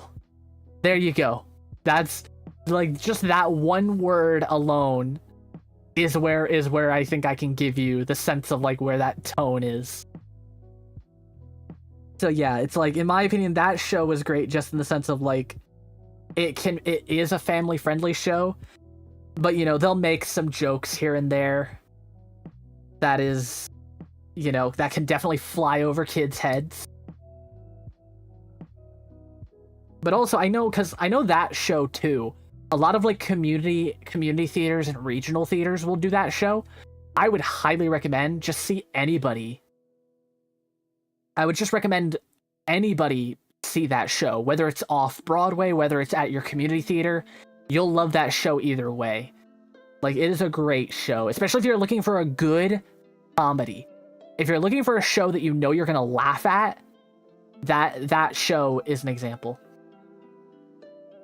Family friendly, yeah, quote unquote family friendly, but it is, like, I would say it is family friendly, but family friendly in the sense of like, hey, they are still gonna make jokes that will fly over the kids' heads.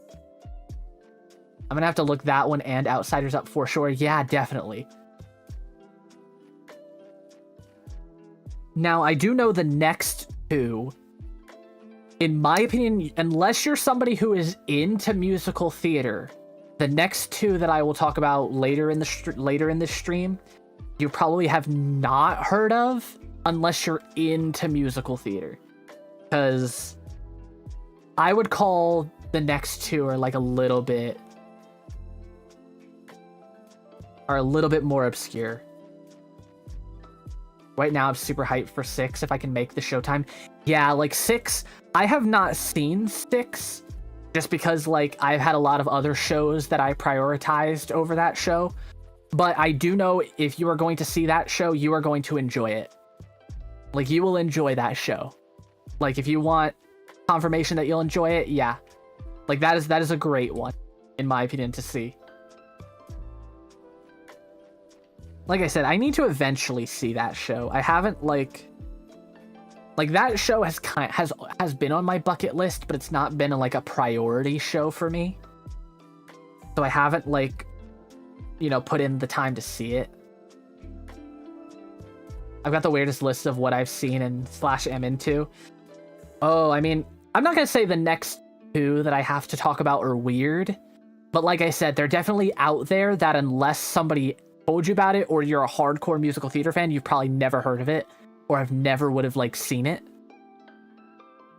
At least in my opinion, at least. But like I said, we will get to that when we get to it.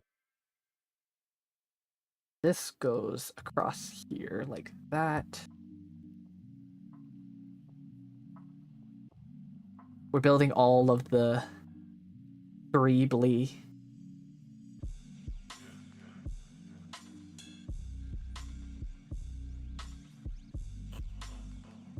I got a couple of the OG American casts on this tour, like Anne Boleyn and Anne of Cleves. Ooh.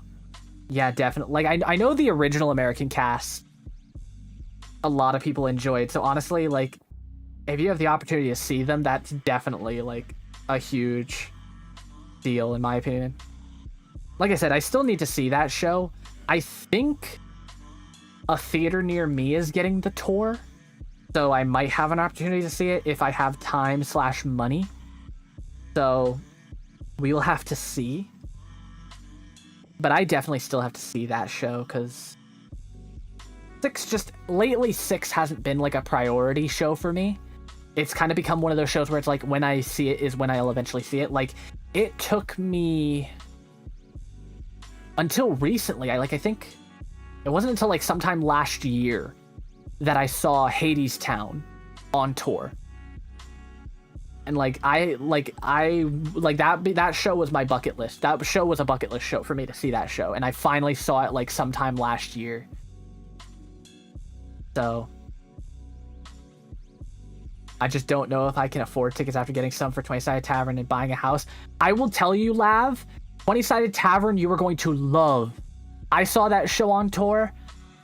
You're gonna laugh your face off at that show. It is great. I loved seeing the 20-Sided Tavern. I loved that show. Like, I loved that. I would love to see them on tour again. Like, that show was great. Like, man, I loved that show. Because I don't think I talked about that on stream as much, but I did see the 20-Sided Tavern not that long ago. Like, not that long ago, actually. I think I've seen the 20-Sided Tavern. 20-Sided Tavern was like only like a couple months back, like September.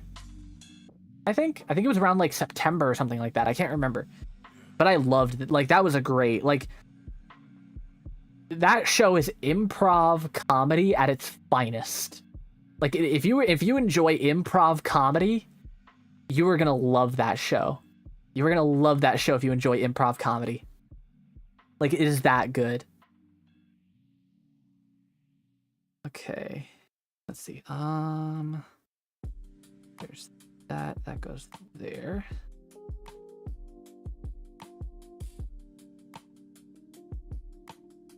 I am sad though that they put out the announcement that they had to cancel some of their dates. I think like after like February. Like after, like they essentially, like they had to cancel their dates like after the month of February because they're reworking the show, which I'm very sad about, but hopefully, you know, it's for the better. But I loved that show when I saw it, though. It was great. So hopefully you do have a good time seeing that show, Lab, because it's great. I can attest that, yes, you are going to love that show. And also, I did see, I've heard great things about Hades Town, but haven't seen it yet. Yes, oh my god. Like, I would recommend that show. I haven't heard that yet. Yeah, I don't think they made a public announcement unless you were at a theater that they canceled the dates for. But on their socials, they put out a thing saying that from like a certain date in February after, they had to cancel some shows because they're reworking the show, from my understanding.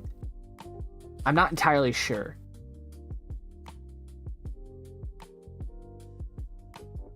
But they're only like reworking, from my understanding, at least from what they said, they're just reworking the show to take it then back on tour. I think they're just realizing like, hey, there's some things that we need to fix, that it's just easier to cancel performances and then restart the tour again when they can. They're not like 100% canceling everything and then not going back on tour, from my understanding. At least that's what I've heard.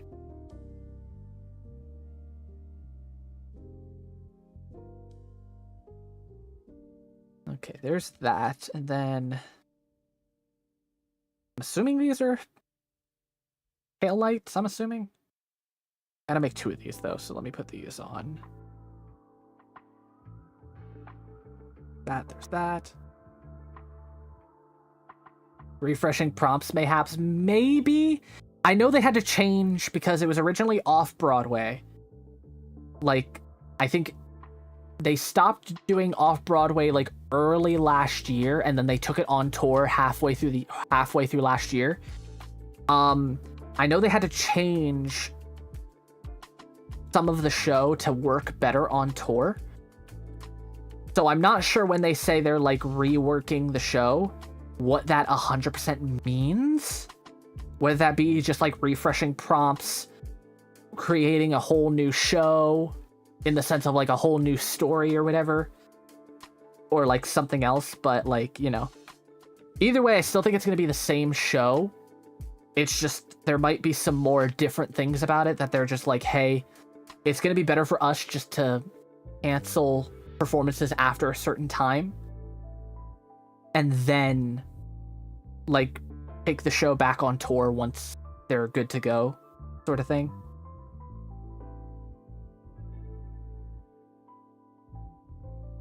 I'm not entirely sure though. Either way, you know, I trust their decision. I enjoyed their show when I saw it though, so I do hope they don't change it too much, because I think the show was perfect the way it was. But, you know, hopefully it's nothing too major.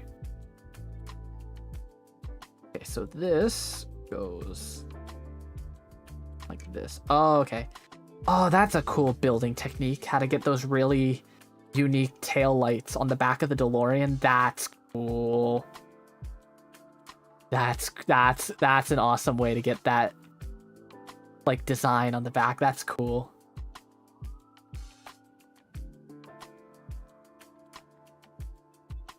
I've got a couple of ideas, but we'll have to see what happens. Yeah. Like, either way, Lav, you're going to enjoy the 20-Sided Tavern. Like, I loved that show.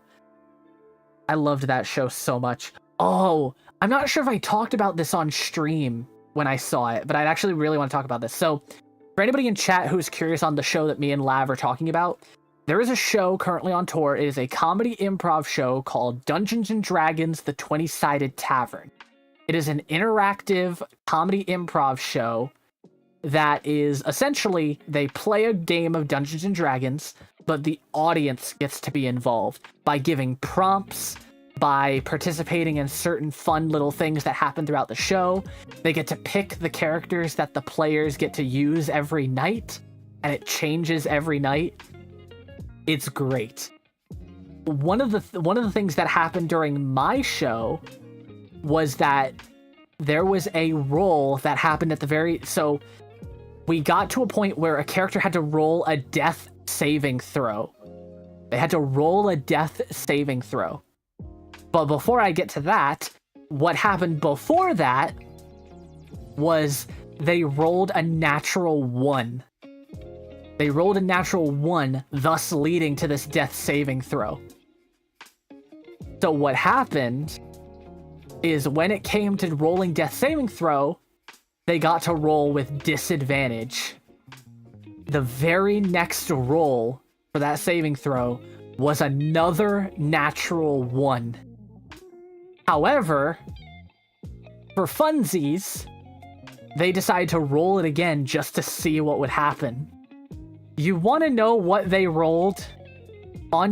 Again, reminding you, disadvantage. Disadvantage, by the way. After that natural 1, they rolled a natural 20. So it was 2 natural 1s in a row, and then rolled a natural 20. Oh my god. That, it blew our minds that happened. It was crazy. Like, it was wild when that happened. On both? No. So they rolled a natural 1 on the first one. On the first one of the death saving throw. And then they were just like, you know what? For fun, roll it again. See what happens. And then they rolled the natural 20. So of course, because it was with disadvantage, they still had to take the natural 1. But the fact that it was 2 natural 1s in a row, one before the death saving throw, and then the first saving throw, and then they rolled a natural 20, was crazy. Of course, again, like I said, sadly, they had to take the natural 1 because it was with disadvantage, but it was crazy. Also, Lav, you did say, like, they have some sort of voting system. Yes. You get, it's a show that you get to keep out your phone, and you scan a QR code that you get right at the beginning of the performance. And then based on what team you're assigned to, you get to vote for that team. So, man, I loved that show. I would love to see that show again. It was great. I loved that show. It was amazing.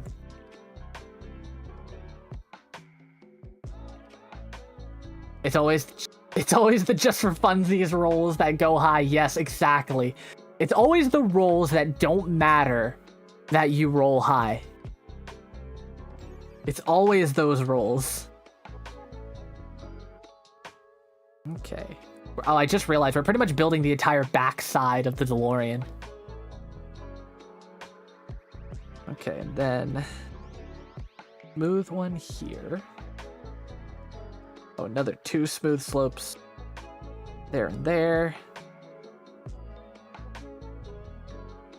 This goes here. Yes, okay. Oh, we're building those things. We're building those giant vent things that are on the back of the DeLorean.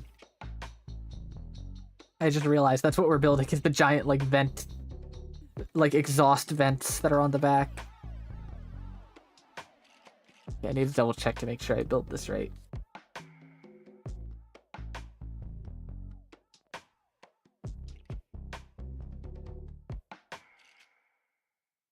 Hold on a second. So, it doesn't go there. It goes there? Wait, no, it goes here. Okay. I was like thinking it went in the center. No, you put it off to the side, so you put it here. Right? Yes, and then this goes. No, I don't have that right. What do I have wrong?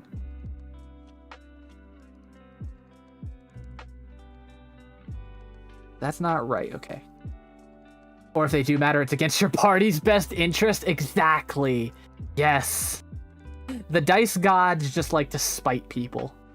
That's basically what happens. There and there. Okay.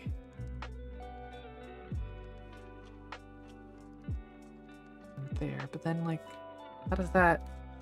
Or am I putting it in the wrong place? Hold on a second. Oh, because I'm missing parts, that's why. I'm missing these little elevation pieces. Need to go here. And then this can go like here, like that. Okay. And then that little plate is just to cover up the little bit of the tail light that's there. Great building techniques in this set, by the way. That's always the fun thing about building Lego, is that it's always interesting to see the building techniques. And then you get the little, like, giant ventilation thing that comes off the back.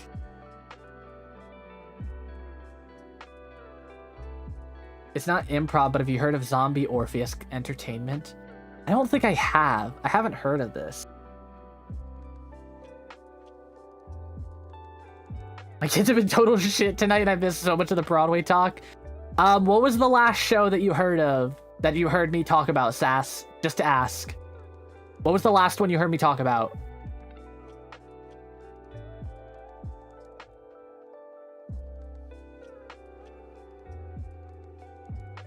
And also, I'm so sorry your kids are being little shits. I'm sorry. But hey, you know, that's kids for you.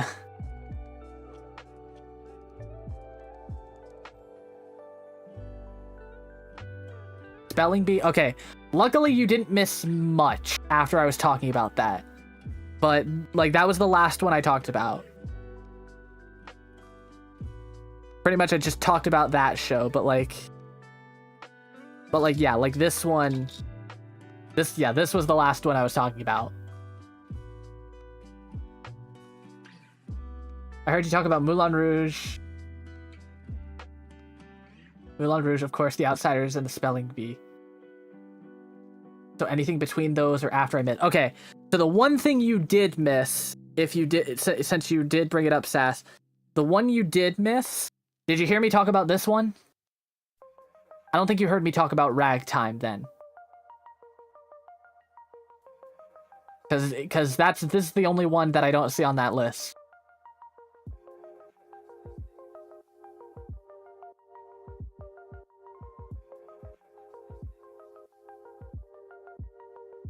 DOE is a crowdfund movie production company that makes nerdy movies and stuff and puts them on YouTube. Pretty lowbrow, but utterly hilarious. I might have to check that out after stream. I did not, yeah. So this was the show I was talking about that I had to walk 30 minutes to because this was at Lincoln Center. This was a huge bucket list theater for me to see a show at Lincoln Center. And specifically, I would recommend Sass, especially for you, because these children. But Sass, I would recommend if you're a fan of like old school, like late 90s musicals, they just released the cast recording for this show. I would highly recommend listening to it, especially because the actors in this show are amazing as well. Because specifically the three main leads, Joshua Henry, Casey Levy, and Brandon Uranowitz. I would highly recommend if you're a fan of like late 90s musicals. This was really great. Plus, a very timely show.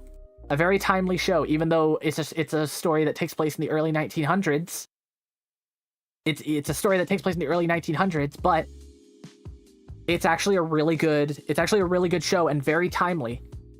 So it's essentially just, again, easiest way I can explain it without spoiling anything. It's essentially about three different groups in America searching for the American dream. And what they believe is the American dream in the early 1900s at the turn of the century. That's essentially what this is. And I would highly recommend checking it out, especially because, like I said, the cast recording for that specific production literally came out like a couple days ago. And I've already listened to it. Oh my God, it's so good. And the orchestra. Like, so for those of you that don't know, Lincoln Center is also where the Met Opera is, where the New York Philharmonic performs, and the New York City Ballet also performs. So when it comes to like quality of like music and just everything in general, it's so good. Like the orchestra for that show, like the cast recording does it justice as much as it can, but listening to that show live was, oh my God. It was so good. Like, it was so good.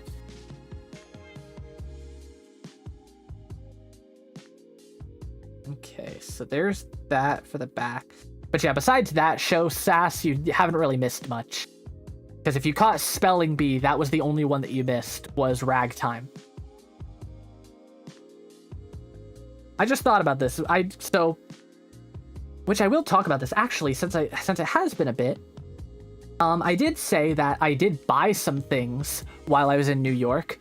Of course, I already showed you some of the merchandise I bought from shows. I bought the book from The Outsiders. There's another thing that I will show when I talk about the show that I really enjoyed.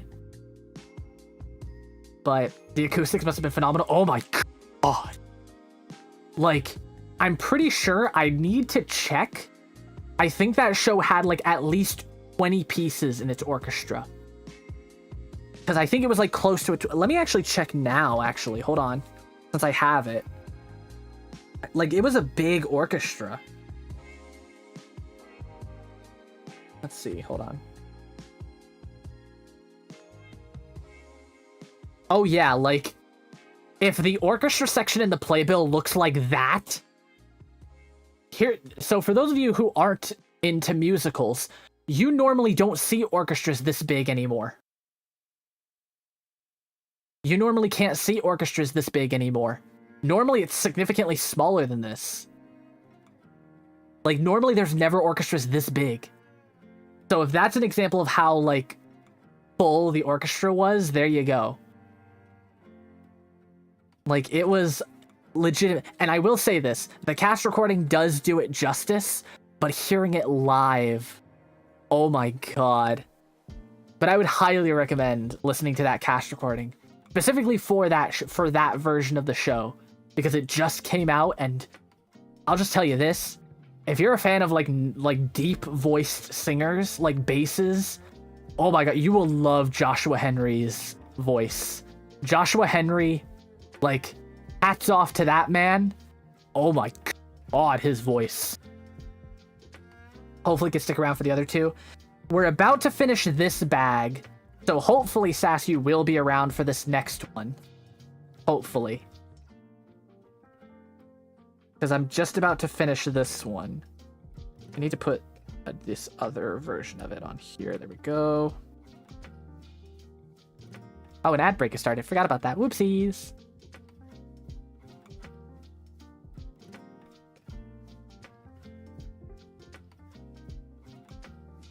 The difference between fantastic and transcendent, I think that's the right word. Yes. Yes, like, oh my god. Like, again, that, like, there are some shows that I'm like, you don't get the full grasp of the orchestra just by listening to the cast recording. Like, the acoustics in the room and all that stuff very much matter. And in my opinion, like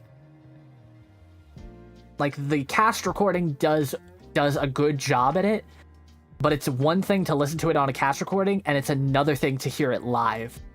Like, my god, that show. I would love to see that show again if I can.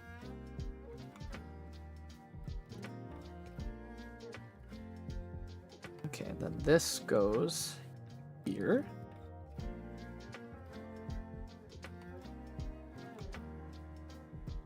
That. Then we build another one on this side.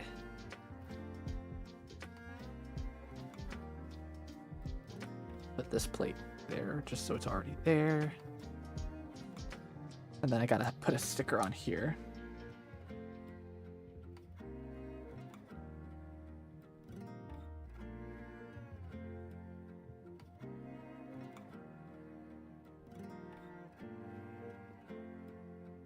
Cast recording does a good job, but sometimes it's missing that spark that acting in the moment brings. Yes.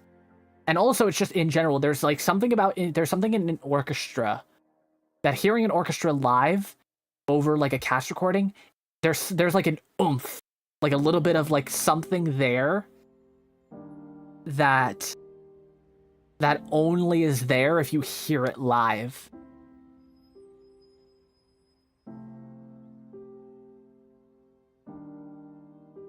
There's that, and there we go. Okay. I've had that realization listening to 6 live recordings versus the cast studio recording. Yes. I do know, so in my opinion, I think the version they recorded of the New York, like, opening night soundtrack that they did, like the opening night cast recording that they did live, that one is significantly better than the studio cast recording. The studio cast recording was kind of done, if I remember correctly, more like a concept album. That was more done like a concept album, whereas the live recording is like, hey, we've actually recorded how the show should sound by actually just recording the show on opening night. So, okay, ad break has ended. Okay, I'm gonna take a quick swig of my water because I have not.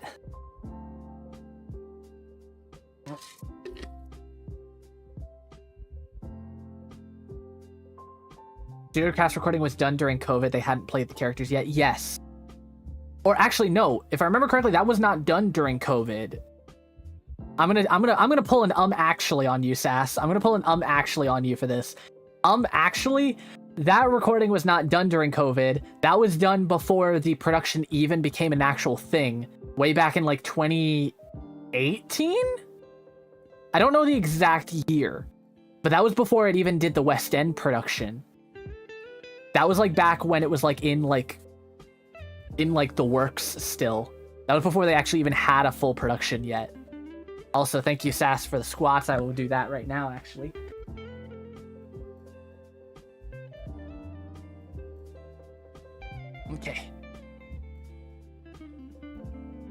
we go. 1, 2, 3, 4, 5. There we go. Ugh. Apparently my walking around New York wasn't enough of a exercise for my legs. They're playing it with feeling, yes. Okay, so I guess before we start on the second to last bag of the DeLorean, which we can already kind of see it's already forming, I guess let's talk about the next show. So this one is second to last. So this is my second favorite, my second best show that I saw. This one this one actually recently opened in November. So this one's like a brand new show. Brand new in the sense that it's new in the US. This is one of those shows that came over from the UK. And it is a show that, in my opinion, I'm not sure if a normal theater goer, if a normal person has ever heard of this show. Most likely, if you're a theater person, you have heard of this show. If not, I would highly recommend listening to it. But it is a show called Two Strangers Carry a Cake Across New York. Or, in short, you could just call it Two Strangers. This, if you are a fan of, like, rom-coms, if you're a fan of a rom-com, if you love a good rom-com, or you're a fan of, like, you know, every now and then a good Hallmark movie, like a good Hallmark, like, romance movie, in my opinion, that's what this show reminded me of, but in musical form. And I loved this show. I loved this show so much. Which I do know there is a London cast recording when it was open in the UK. I would highly recommend listening to it because I loved this show. This has more of a contemporary musical feel, so a more pop-centric score. So for anybody who wants like music that is kind of close to like what you would normally listen to on the radio, this one's a great one. And by the way, only carried by these two actors. There are no other actors on stage. It's just these two. So I would definitely like highly recommend listening to this cast recording if you can. I hope they do a Broadway cast recording because I loved these two in this show. That cover definitely gives rom-com vibes. Yes. If you can't tell what the plot may be about, because I'm not going to spoil this. Like this plot, I'm not going to spoil this at all. Like I'm not going to spoil this plot at all. But the title kind of gives you a rough idea of what this show may be about. You know, if you can't exactly tell. Not just from the picture, but also the title. But I loved this show. Like legitimately, this was the, if you want to know how much I loved this show, this was the, I believe, 5th show I saw. This was the second to last show I saw on my trip. And the fact that this is second favorite, I think goes to show how much I loved this show. Is the fact that this was the 5th show I saw, but it's my second favorite show I saw the entire trip. Like I loved this show. Like amazing performances. I do know you don't have to answer Two Strangers Carry a Wedding Cake Across New York because the one's getting the cake somewhere car broke down. Part of that is right. I won't say what part is right, but a portion of that is right. But I'm not going to tell you what portion of that is correct. I'm not going to tell you what portion of that is correct, but a portion of that is correct.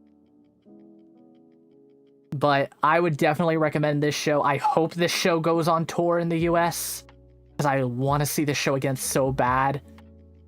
But this show was great. Very, very funny as well, and a lot of references to the city of New York as well. And a very heartwarming and like a very sentimental story that, in my opinion, again, if you're a fan of a good rom-com that can be funny and serious at the same time, and a show that has a lot of heart, this is the perfect one. And this one just opened, and I can tell you, this is probably going to win a ton of awards. This is probably going to win a ton of awards at the Tonys this year, because this show deserves it.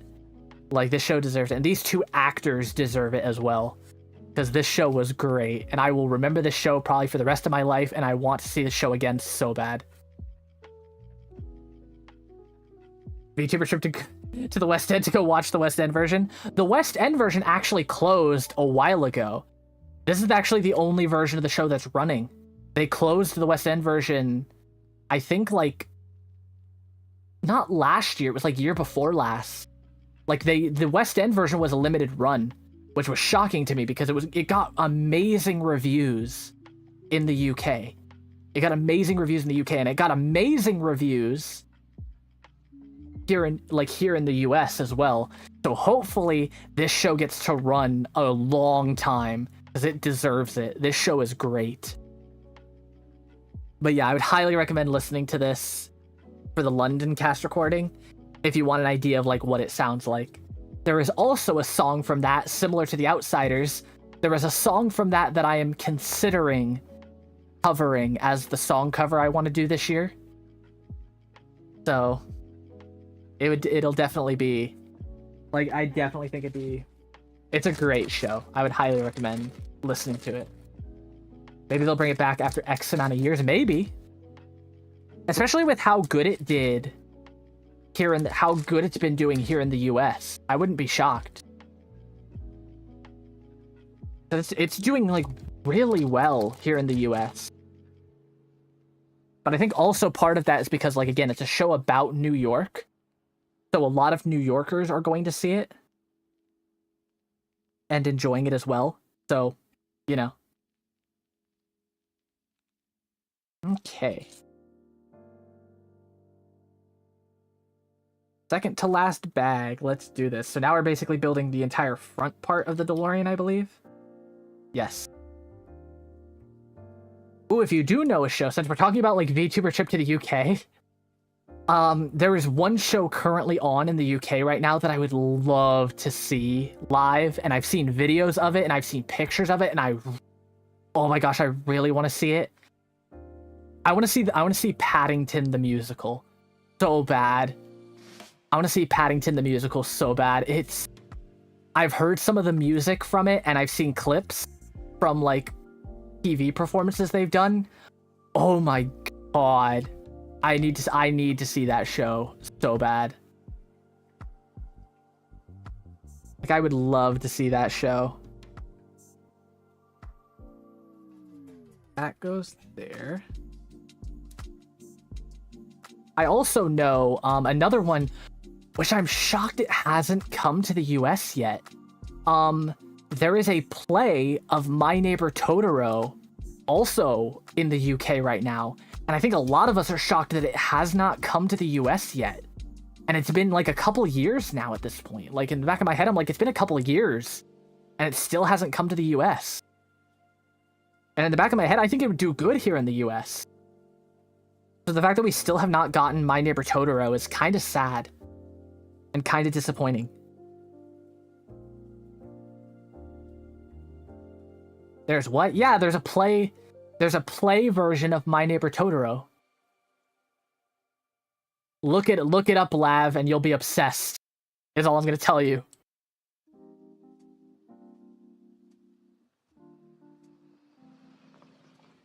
Like, yeah, it's like, I'm surprised it still hasn't come to the US yet. Like, I think it's been in the UK since like 2023, if not like 2024. Like, it's been a while, and we still haven't gotten it in the US.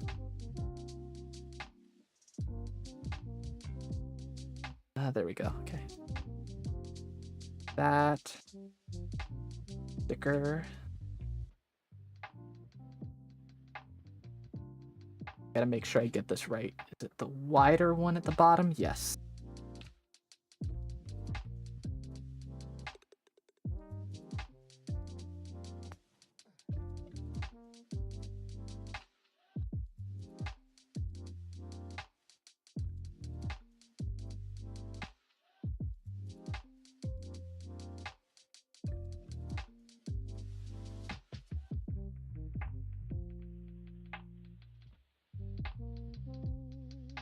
But yeah, it's like, I'm surprised that show still hasn't come to the US, because, like, like I said, I think it's been running in the UK, like on and off, and then it's had an ongoing run recently that's been going about a year or so.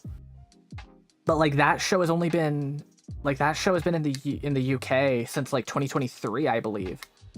So the fact that we still haven't gotten that show is shocking to me. Like we haven't heard a word if that show is coming to the US or not, and it's kind of sad. I would love to see that show. Because I loved the movie. My Neighbor Totoro, I loved the movie. It's been open maybe on and off since 2022. Yeah, because I believe the way it worked was they premiered the show in 2022.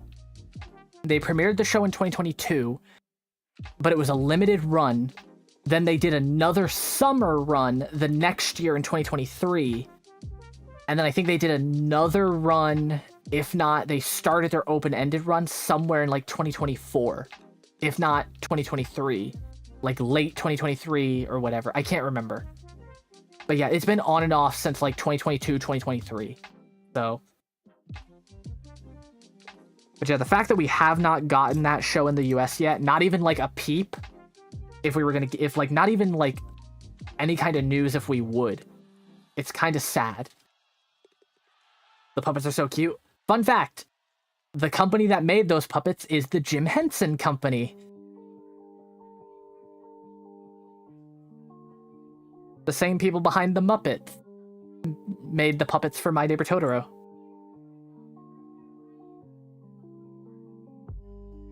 Opened at the Barbican Center in London in 2022 with a West End run extending through 2026. Yes.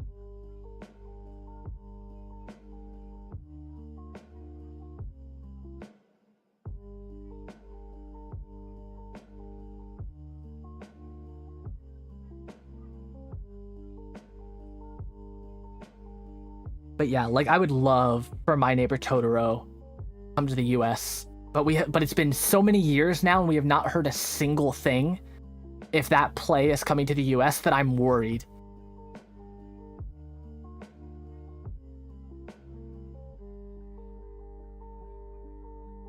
I'm wondering if it's like if like producers are like worried about taking that risk.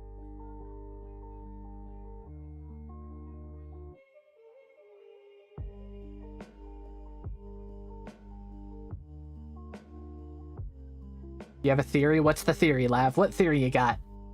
Drop that theater theory, why don't you? Let's hear it.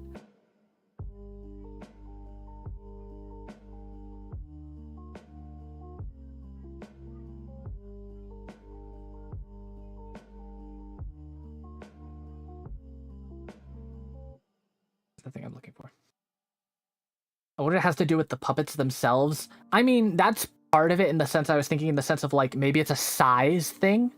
Like maybe there's not a theater that's available right now or hasn't been for a while that they can fit that show in.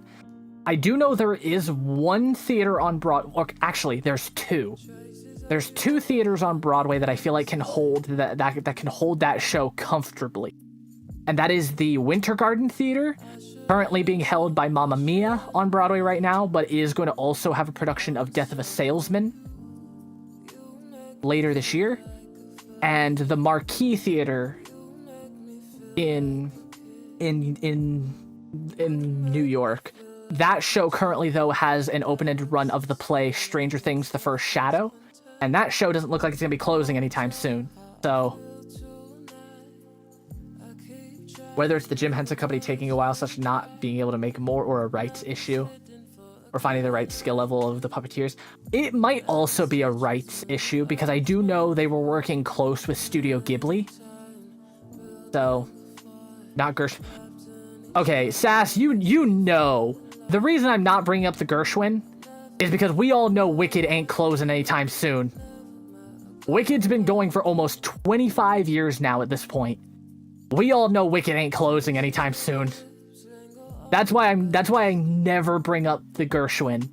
That's why I never bring up the Gershwin Theater, because there is no way Wicked is closing anytime soon. There is no way.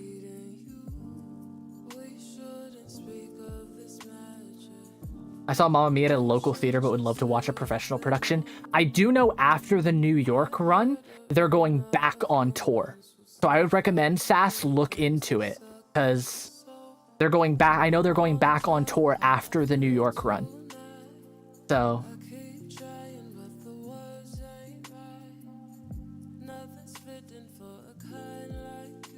Wicked gonna be on its way to try and dethrone Phantom. That's basically Wicked's job now at this point, is to dethrone Phantom. We all know that's what it's doing. Oh, which fun fact for anybody, because I don't think I talked about my last trip to New York that I had a year ago from now. Fun fact: I saw the first show. I saw the first show that opened in the newly renovated Marquee in the not the Marriott Marquee, the Majestic after Phantom closed. I saw the Broadway revival of Gypsy in that show, in that theater, like not long after they reopened it. And that theater is beautiful. That is a beautiful theater, by the way.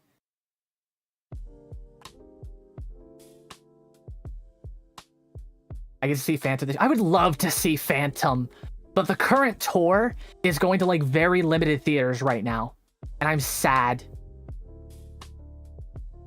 A Beautiful Noise is meant to be in a couple weeks, but I'm not a Neil Diamond fan, so my mom is taking my dad instead. Yeah, I'm not a fan of A Beautiful Noise either, to be brutally honest. I had not seen the show, and like I said, I'm not a huge jukebox musical person. You have to give me a good, I'm not a good jukebox musical person. I'm not a good bio musical person. So if you combine both, I'm not a fan. I hate to say it, but I'm not a fan. I'm not a fan of bio musicals, and I'm not a fan of jukebox musicals unless there's a reason. And, so A Beautiful Noise, the Neil Diamond musical, is just kind of I'm not interested kind of thing. Which is kind of sad, but, what can you do? Okay. That goes there. Looking for... Is it this one? I love this. They printed the time circuits on this brick. I love that. And they're printed to the dates from Back to the Future Part 1. I love that.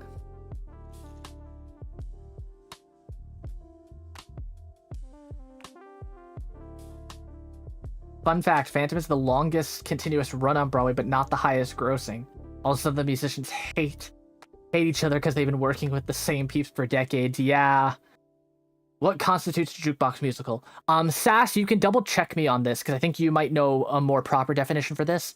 A jukebox musical is using pre-existing music from a certain catalog. It can be either a certain musician, it can be a certain genre, it can be a a certain in short, the best way I can explain it, it uses pre-existing music instead of brand new songs. Rest of the year for us is Clue, Hades Town, Phantom, and Back to the Future. Have you seen Hades Town before, Sass? I'm not sure if you've told me this or not. Have you seen Hades Town before? Oh, and Hell's Kitchen. I have not seen Hell's Kitchen, but I've heard good things about it. But I'm not a huge Alicia Keys fan. So I'm not really that interested in seeing Hell's Kitchen, but I've heard good things about that show. Oh my gosh, I love Water for Elephants. I saw that show on Broadway with Grant Gustin. I loved that show. Water for Elephants was so good. That show is underrated. I'm sorry. That show is underrated. I loved that show. So I'm in for a treat? Yes. If you are a fan of circus arts, circus performing and all that stuff, as well as maybe some magic thrown in here and there, as well as just great artistry as well, in my opinion. To me,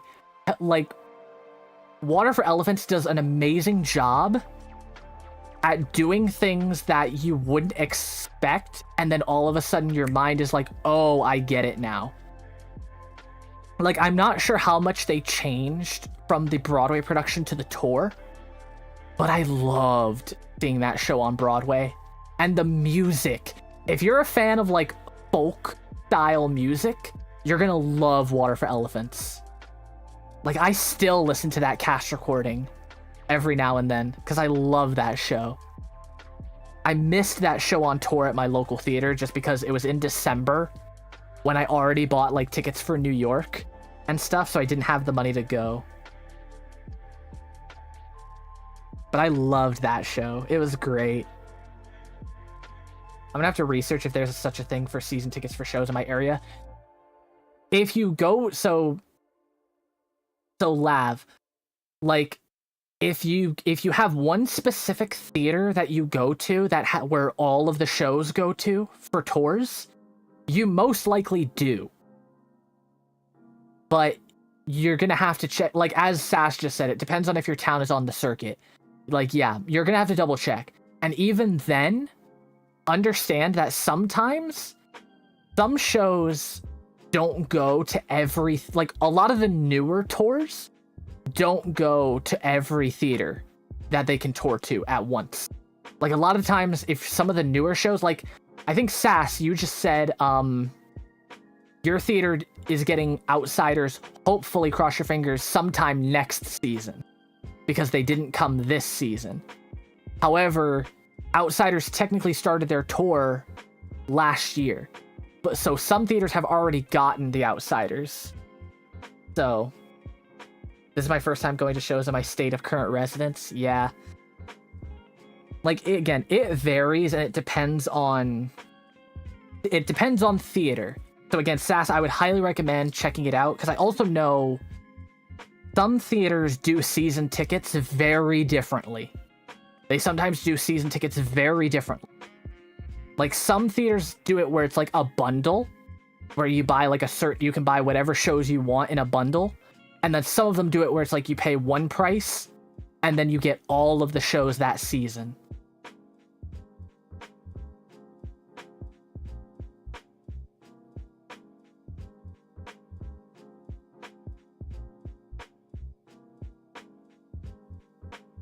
Yeah, and like my friend is in Ohio, and they're a season behind me, I think. Yeah, like some theaters are like a season behind, and then sometimes some theaters will get like a lot of the last season shows, but then also get like one or two of the newer season shows. So it very much depends on where you are. So like Sass, if you are interested, I would highly recommend checking out your local theater that does the touring shows. And like, if they don't give specifics, go to their box office and ask them. Because a lot of the times, in my opinion, you'll learn a lot more and properly how season tickets work if you actually talk to somebody at the box office and not like over the internet. Because sometimes understanding how season tickets work over the internet can kind of be confusing. Because if my theaters have a good run coming through, I'd probably save a bunch if they do seasons instead of buy the show. Yeah, I do know, like, I think shows that are going to be doing tours this coming season, because, I mean, like I said, honestly, I need to talk more about musical theater on stream, because I actually really enjoy musical theater a lot. But, like, I know shows that I know are going on tour next season, but of course it's still going to vary depending on the theater. I know Death Becomes Her is supposed to be going on tour this coming season. I know Maybe Happy Ending is supposed to be going on tour this coming season. So far those are the only two that I can remember off the top of my head. I know there's a couple more that I know I'm missing. But those are two of like the biggest ones that I can say right now, is Death Becomes Her and Maybe Happy Ending. Both of those I would highly recommend, by the way. Saw them both on Broadway. Loved them.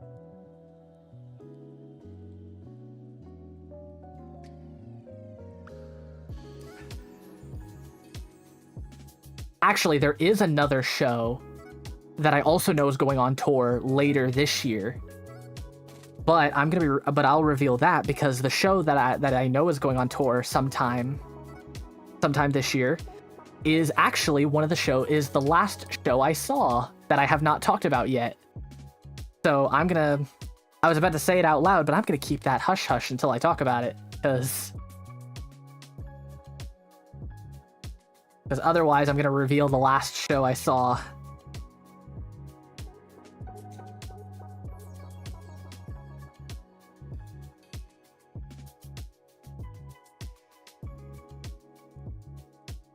There we go. But yeah, like Lav, I would highly recommend looking into your theater's like local season tickets if you're interested in that kind of stuff. Just because a lot of times too, it's like you actually will either, like sometimes with season tickets, it depends, like I said, on where you are. You'll either, one, save a little bit of money, or you're going to pay basically the same amount you would anyway, but at least you can guarantee you're going to get seats, you know? But but like I said, it very much depends on what theater you go to. Okay. Let's see. There's that. That.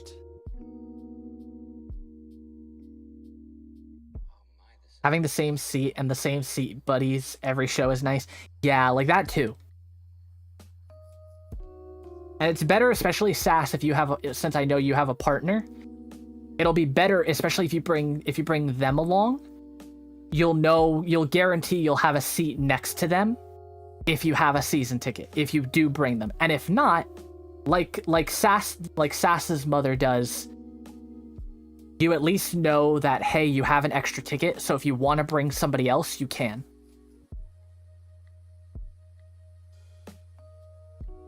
Like, there's a lot of advantage to season tickets. It's just the disadvantages is, again, you're going to be paying a decent amount of money out of pocket.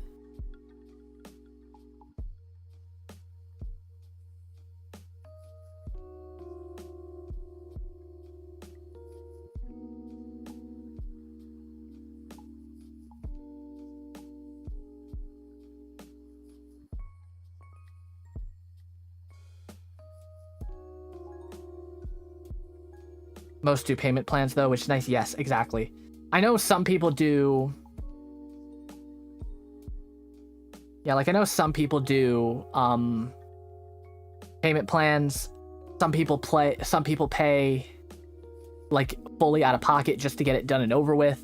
Again, it very much depends on the season ticket. That's why, again, I would say, Sass, highly recommend, like, either contacting your theater, looking at your theater's website, or going to the box office and actually asking them, because different theaters do season tickets very differently. So it definitely takes a bit of research. So honestly, Sass, now would be a good time to do it, so at least you know how it works. So when it comes time when they announce the next season that your theater is doing, you'll at least know how it works.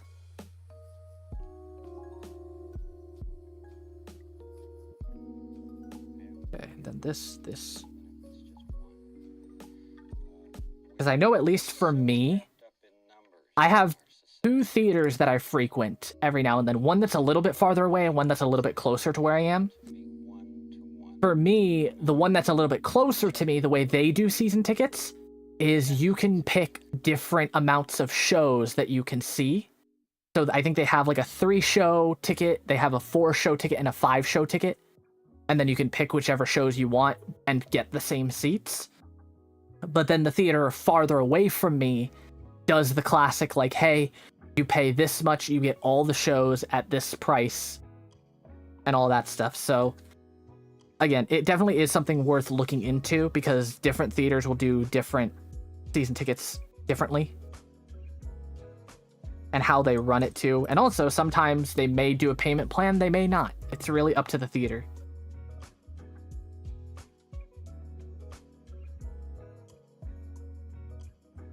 This goes there. That.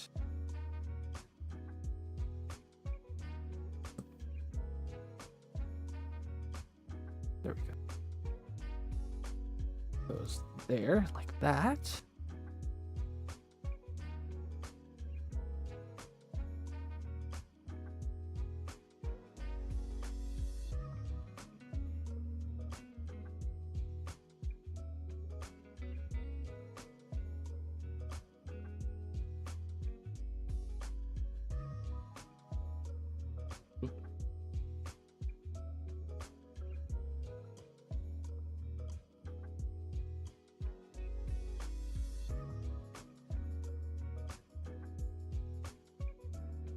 Totally off topic is that a Lord of the Rings desk mat? Yeah, it is. It's a Lord of the Rings desk mat. You can't see it because of how zoomed in it is. But over here is like one of the two towers, and the other tower is over on the other side. So like this is Sauron's, like over here is Sauron's tower, all the way over by Mount Doom. And then like Orthanc is over here in like silhouette. Like, yeah, I love this desk mat. I love this desk mat. I need to clean it just because it is a white desk mat and it does have some light stains on it that I have to clean. You know, disadvantage of it being a white desk mat, you know, but what can you do? I love the desk. I love it either way. My favorite desk mat I've ever owned. That goes there. This goes there. There.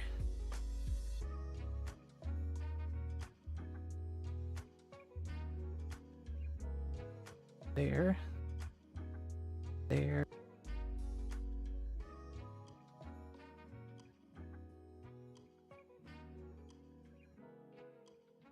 There, and then this one slots into there. And there we go. You pretty much now see the body of the DeLorean now. I love the back detail of it, though. I love that. I know, to get my fiance for his birthday. Yeah, like, I love this desk mat. And it's a very high-quality desk mat, too. So, honestly, I would recommend it. It wasn't cheap. It was definitely, like, it's one of those, like, large desk mats. It's one of those large ones, so it's definitely not going to be cheap. But it's high quality. I would highly recommend it. Okay, so there is one more bag left, but I did say we would talk about the last show that I saw before we do this last bag, because this is the very last bag number 5. But like I said, there is one more show that I saw on my New York trip, and so I thought I'd bring this up. This one I'm actually really interested to talk about because I loved this show. I loved this show so much. Like, I'm excited to see the show again. And, fun fact, like I said before, this show that I'm about to talk about, from my understanding, is also going on tour, a world tour, later this year. So, for those of you who might be interested in this show, you might want to keep an eye out for announcements of this show going on tour at a city near you. So this show is another obscure one that, in my opinion, unless you are already a theater fan, you've probably never heard of this show. But I'd highly recommend it, especially if you're a fan of a musical comedy, as well as something that is very heartfelt and also is very historical and based on a true story, may I say. And that is a show called Operation Mincemeat. I loved this show. So I'm going to have to explain the plot of this show, most likely. I'm most likely going to have to explain the plot of this show because most of you probably have never heard of this. And probably also never heard of the thing called Operation Mincemeat. So, Operation Mincemeat is a real, again, emphasis on real, World War II British spy operation that actually happened. It is a thing that actually happened.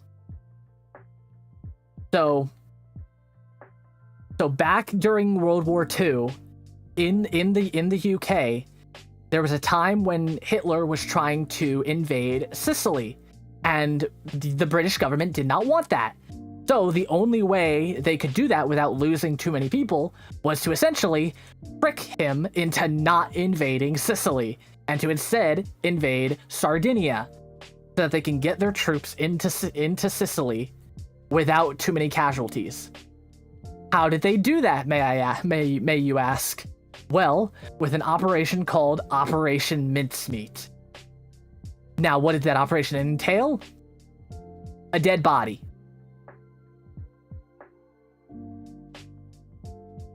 An actual dead body.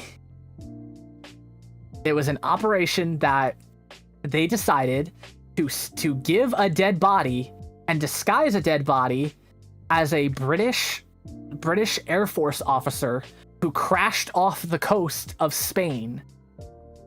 And they basically gave this dead body documents of a supposed invasion of Sardinia.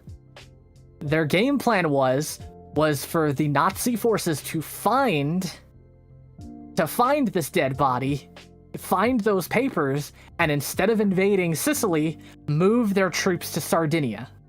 So then the British government could then invade Sicily.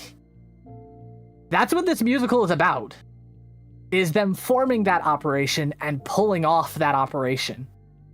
Which, I mean, if the sound of it sounds ridiculous, it is. And it's also hilarious. And also based on a true story. Everything I just said actually happened. If you think I'm crazy, look it up. Look it up. It actually happened.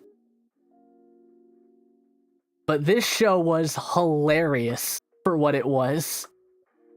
Like, I loved this show. I want to see this show again so bad. Because I loved this show so much. I'm sad that this was the first show I saw on my trip. This was the first show I saw on my trip, and I'm so sad because it made me want to see it again. They have a tab on their website, North American Tour TBA. Yes. So I believe, if I remember hearing correctly, I'm not entirely sure, because this show opened a year ago on Broadway. I believe the North American Tour is happening either late 2026 or early 2027. At least in the North American portion. I'm not entirely sure. I do not have specifics on that. But from my understanding, it should not be long until this show goes on tour. But I would highly recommend listening to this. The cast recording is also available. And I would highly recommend listening to that if you want an idea of what this show sounds like. I loved this show so much. And, kind of similar to The Outsiders, I did pick up something that was normal merchandise. And I picked up a journal that essentially has like the British combined operations on it. Confidential at the bottom. It says, half-assed ideas, crossed out whole-assed ideas. And it's a journal that you can write in.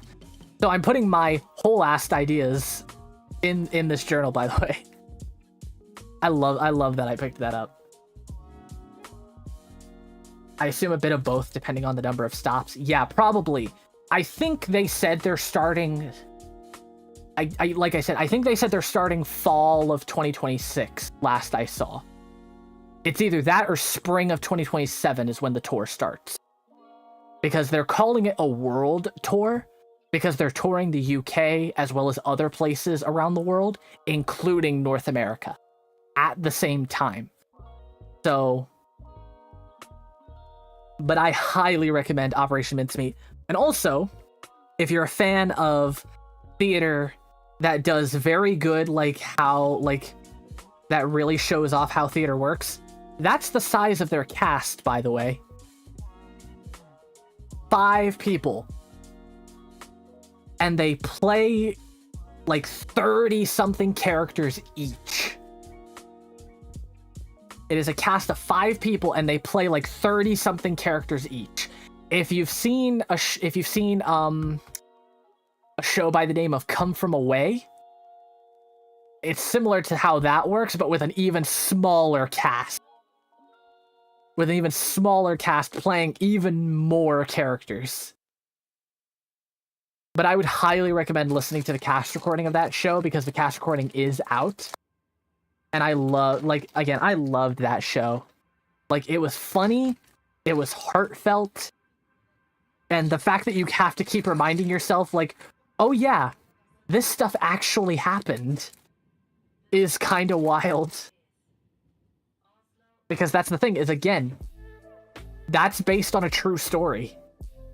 That musical is based on a true World War II story. It actually happened. Which, crazy to think that, the British government was able to trick the Nazis into moving invasion targets all because of a dead body that they planted fake documents in. That is wild to me. But no, it actually happened.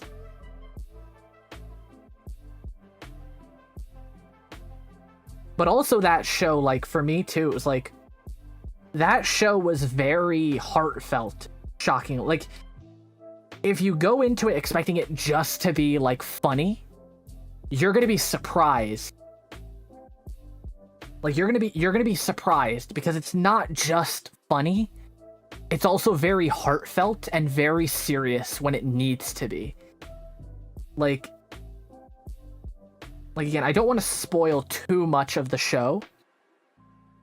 Like, there is one thing that I will talk about, which I would say is a very small thing.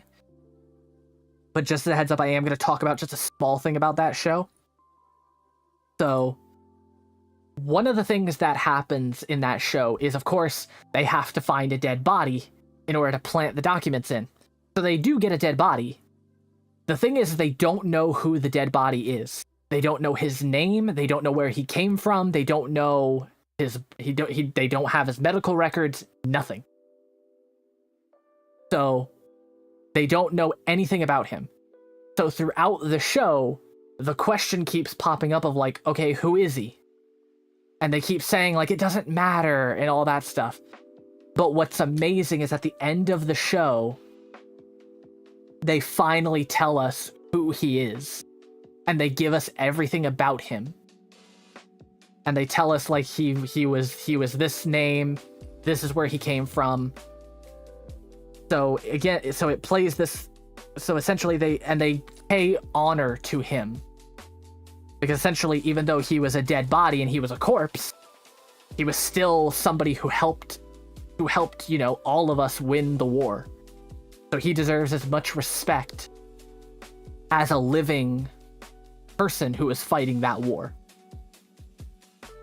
So like legitimately, like it hit me in the heart at the end of the show when that happens.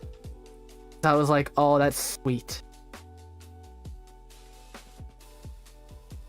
But I would highly recommend listening to the cast record. Like, that's another cast recording that I would highly recommend listening to. Especially if you just need a good laugh. If you need a good laugh, that show is a perfect one. And there's even jokes. Because, like, I love shows where it's like you can laugh at the songs in the cast recording, but then when you actually see the show, the lines are even funny. It's like, oh my god, there are so many funny moments in that show. Like I said, when that show goes on tour, I'm gonna do my damnedest to see that show again. I loved that show so much. And that show deserves so much credit. I loved listening to Something Rotten. Oh my, Something Rotten. I loved that show. I loved that show. I saw that show on tour and I'm so glad I did. I love that show. Underrated show is what I'll call that show. That show is underrated. Like, that show is another underrated musical. Oh my god, I loved that show. Oh my god.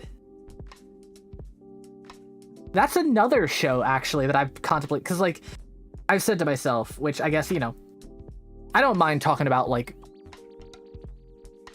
I've like, talked about... I don't mind talking about, like, plans I wish to do for, like, stream and off-stream and stuff.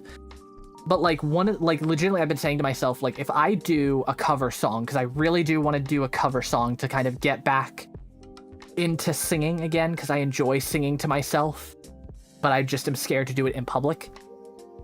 I've said to myself, if I do a cover song, most likely it is going to be a song from a musical, because that's kind of where I am and I prefer to sing. Something Rotten has a lot of songs that I've contemplated of doing as well.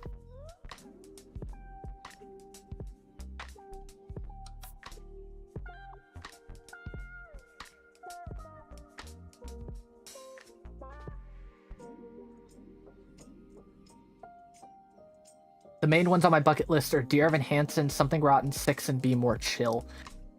6, I know, is going on tour and will probably be on tour for a while.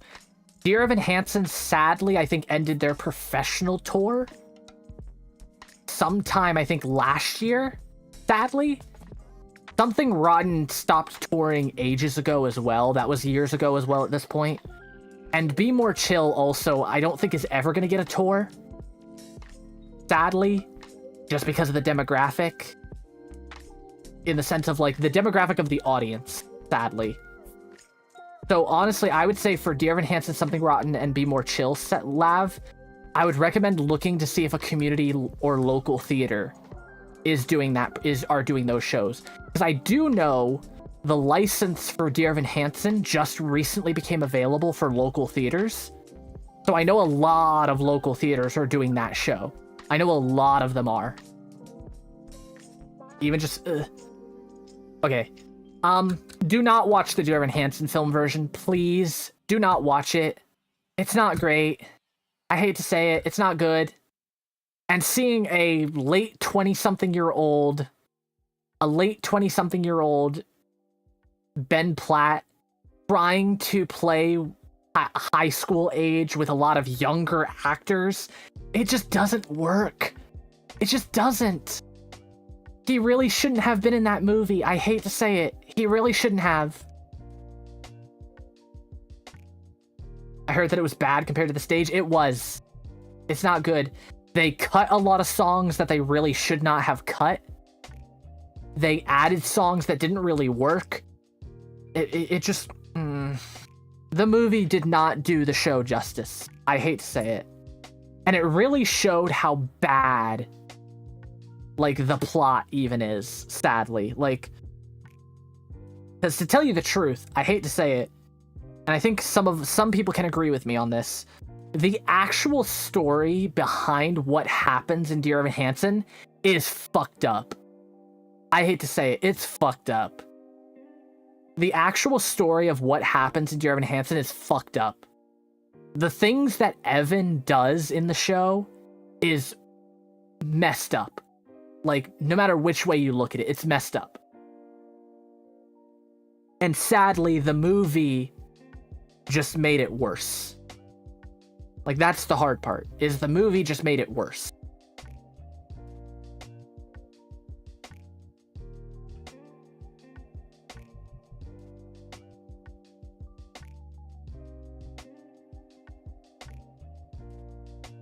I've had trouble finding the full synopsis, to be honest. Okay. I think so. Dear Evan Hansen's been out for a while. A lot of people know the plot already, but I will explain it for you, Lav, just to explain why I'm saying it's so fucked up. So, of course, the plot revolves around a boy named Evan Hansen who has some social problems and issues that he's trying to work through and all that stuff. But the really fucked up part about it is that he... Essentially, the way I can explain it is he uses the suicide of a kid he didn't know, essentially for his own gain. And that's really what it is. Like, it's kind of fucked up. Like, no matter which way you look at it. And then by the end of the show, he's just forgiven. He's just forgiven for what he did. For all of the lies that he said. And that's why, in my opinion, the plot of Evan Hansen is kind of fucked up. The message is there. It's there. But the overall plot of what happens in Dear Evan Hansen is fucked up. I hate to say it. It's fucked up. No matter which way you look at it. Wasn't the kid his bully, or was that just a film detail? I don't even think he was the bully in the film either. It was just a kid that he didn't know. It was just a kid he didn't know. That's it. He, like, met him once. And then, like, he gets angry at Evan for, like, one small thing, runs off, and then the next day he finds out. And then the next day he finds out about everything. And essentially, yeah, it's like... and he didn't even know the family either. So, like, again, it's like... And then, like I said, by the end of it, he's forgiven. Which I'm like, I don't... Like, it's messed up no matter which way you look at it. Like, that's the hard part, is that it's like... The message I get...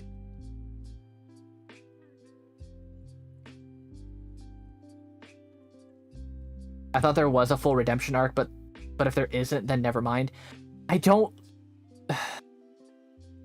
In the musical, there isn't. He essentially is comforted by his mom. If he learned and did better, that's one thing. I think in the movie, they tried to redeem him a little bit, but it just wasn't enough with, like, how messed up it was, kind of thing. Yeah, again, I haven't seen the movie, but, like, the overall plot of Dear Evan Hansen in general is kind of not okay. Even if there is a redemption arc, I'm sorry. Like, even if there is a redemption arc, like, I don't think there's enough of a redemption arc that makes it okay with what he did, you know?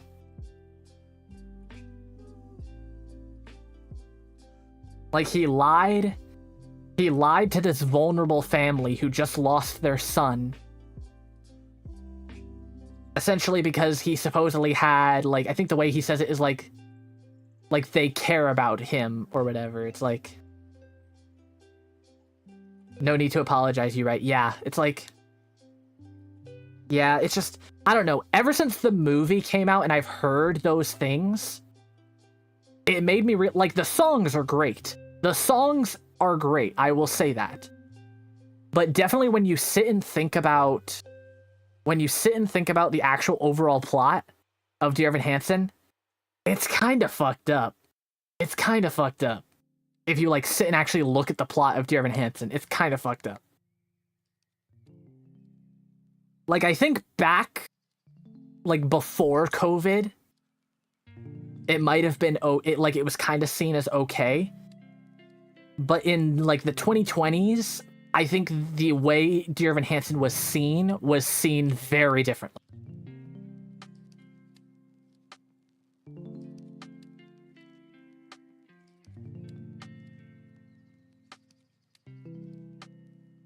Bro weaponizing a tragedy to make it look like he had a friend. That's basically the best way I can explain it, is he's using a tragedy to show that he had a friend and connect with this family that just lost their son because his mother is too busy as a single mother trying to take care of him, and she's trying her damn hardest and he's not seeing it. You know, so it's like, again, it's kind of messed up. Even for a supposed high schooler, it's kind of messed up.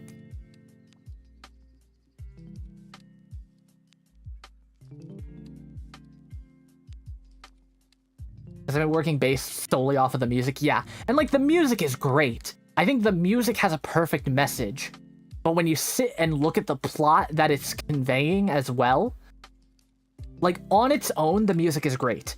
With the plot, you kind of have to sit and question about some things, about what's actually going on. You know? That's the way I see it, at least.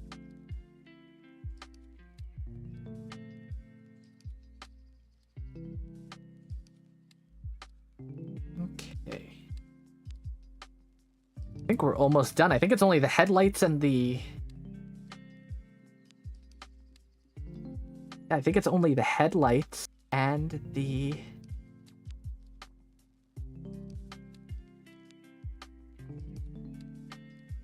Yeah, I think it's only the headlights and then the wheels, and I think we're done. And maybe some other details as well. So let's get to work on this. Also, as a heads up for everybody in chat, ads are going to start in about a minute.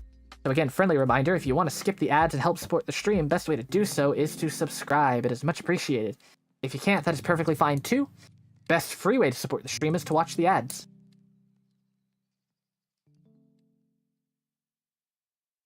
Oh yeah, also I should remind people as well. If you have a Prime sub that you haven't used yet, you know, you could always use your Prime sub as well.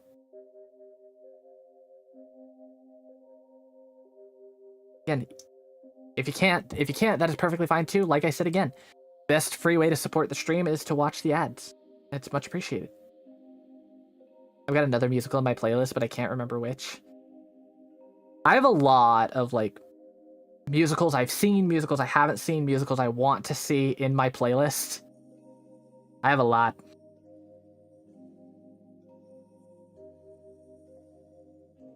I'm hoping, if money situation works out, I'm hoping I might be able to take another New York trip later in the year.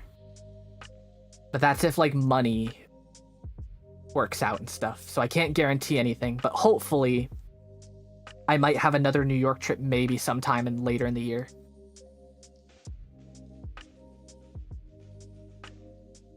But we will have to see on that.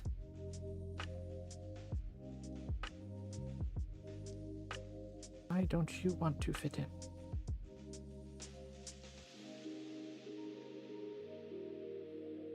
Come on. There we go. You go here.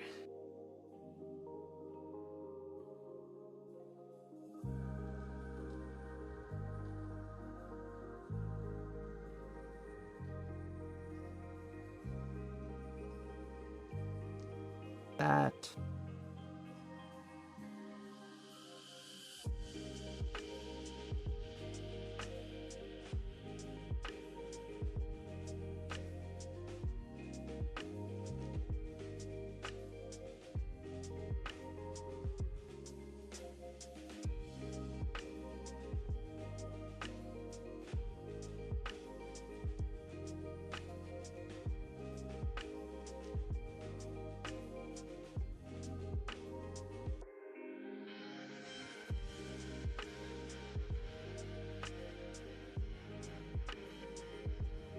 Okay, there's that.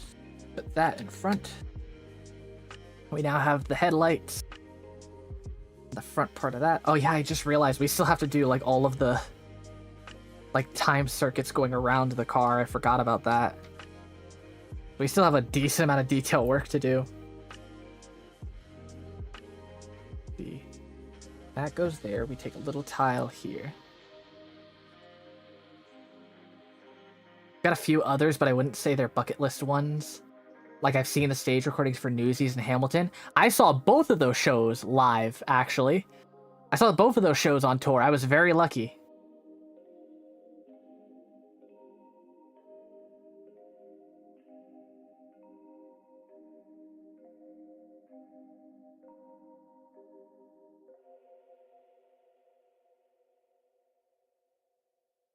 Okay.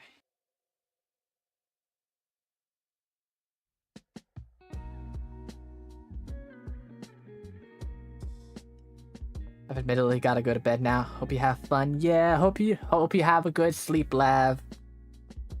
Take care of yourself. Thank you for stopping by. Let's see. Not that one. Yeah, no, not that one. Here's... I used the wrong one.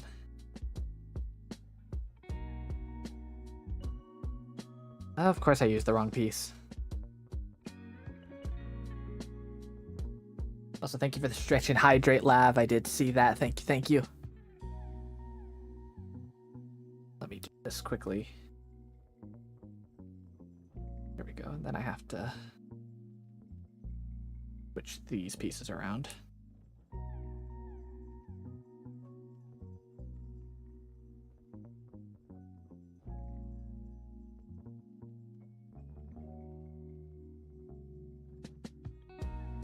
Go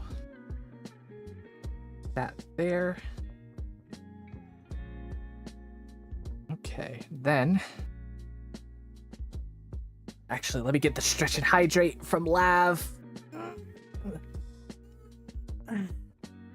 Let me hydrate as well.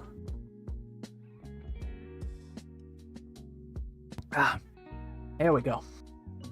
Also just saw something. Hold on, give me a second. Oh, there we go. Okay. Okay. So now we gotta do some wiring work. So here we go. So this end goes here. Bring that down. Also now realize these are turned the wrong way, so that needs to go that way. These need to be rotated 90 degrees, so we're gonna go here. Bring this Down and around.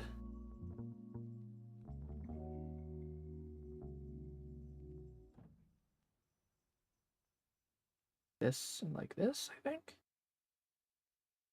Yes. Then up. Over, I think. Yes. Oh my gosh, okay. That was actually a lot easier than I thought it'd be.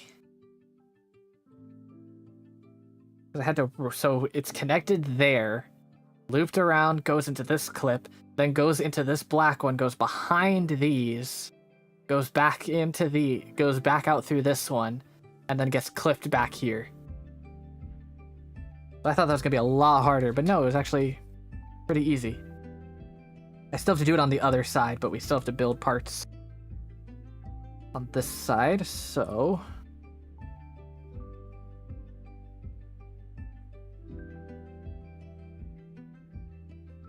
we're building the time circuits that are flowing across the entire bar.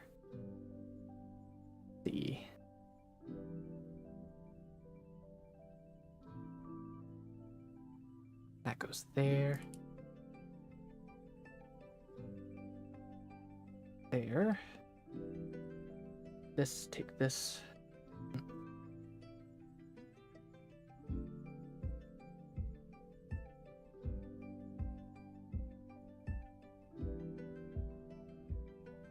Almost done. It really is just like doing all these like little bits.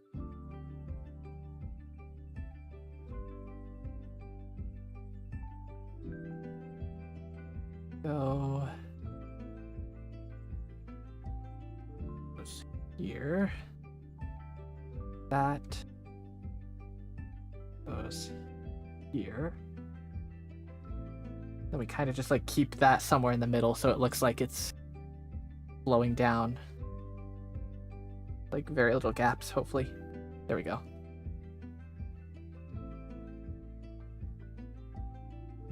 Now we do the same forward thing on this side.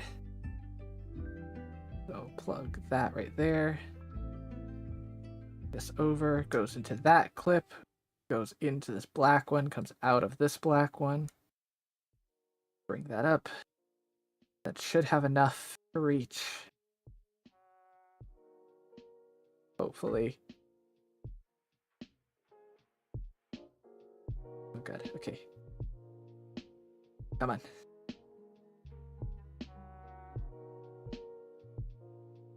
There we go. Oop.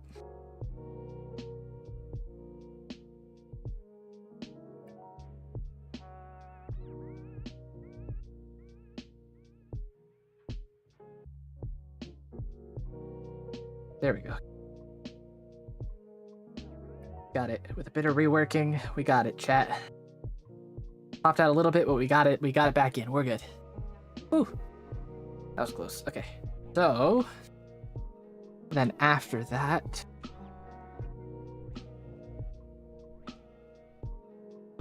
same thing here.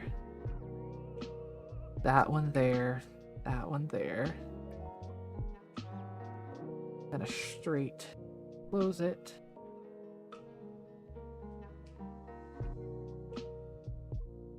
And kind of just lift that up a bit.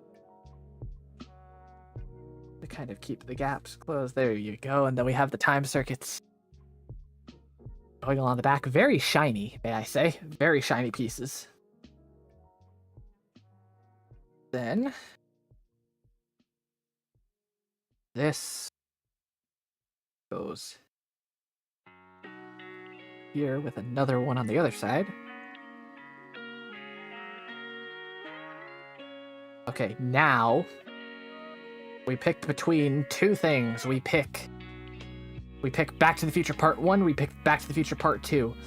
I am going to do Back to the Future Part 1, just because I enjoy that look a little bit more. Plus, I think I can easily change it back as well, so we're going to put this yellow cap on the back. That's where the plutonium goes into. We then have the the California out of time license plate that goes in back here.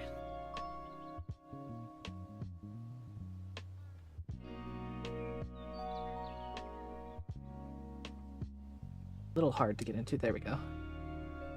There's the California at a time license plate. We have the fishing pole. This will represent the lightning rod that Marty uses to get back to the future at the end of the movie. Then we have these 4 wheels.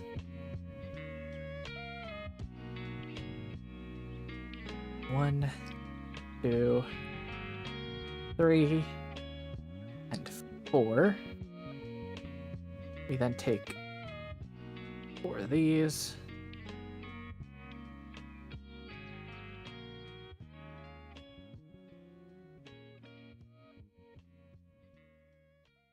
Go. And these are just going to go into here. Like that.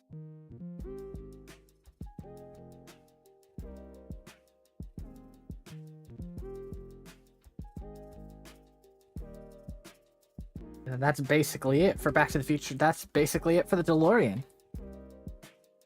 So then basically if we want to change this to part 2, I'm still going to build these parts because then I can use them later and just change them out. If we want to change it to part 2, we would take out this yellow cap that's right here. And instead we'd have a little teeny tiny Mr. Fusion. You know, green energy power now. It's the future. 2025. We'd also change the license plate, which has the really interesting orange, like barcodey like license plate on the back. And then the wheels, we would use these 4 parts. So instead of the pins that we use to go into here, because I can show you guys with just one of these. We take this pin out. We put one of these pins in. And then we put this in here.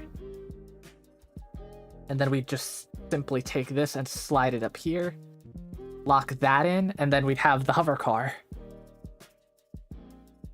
Which is really cool. So what I might do actually is let's just do this. Just so I have all the parts that need stick together. Then I know what extra pieces just to get rid of, kind of thing. There we go. Then let me put this back on here.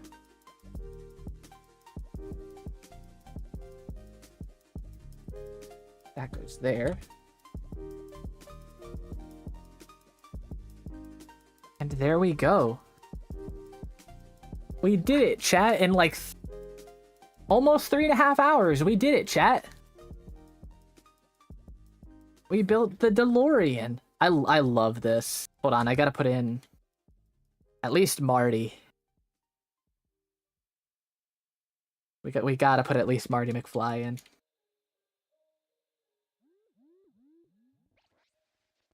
There we go. Now he's ready to go back to the future. I love that though, and it rolls really well too. Again, I love these Speed Champion sets of like just detailed cars.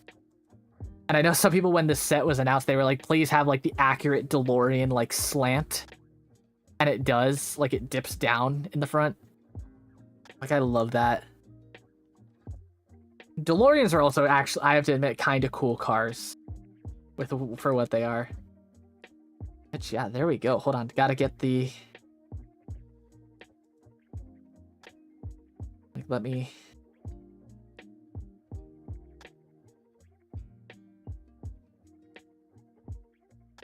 We gotta get the screenshot, chat. Wouldn't be a Lego or a handcam stream without the finishing screenshot. Okay, I want to get this positioned, and I might zoom in just a little bit. Just so we can see it. Move this over just a bit. There we go. Actually, you know what? Can I just do it like this? Then we can zoom in a little bit more, because I want to make sure with this screenshot we can see a little bit more of it. There we go. Okay, hold on. Screenshot. 1, 2, 3.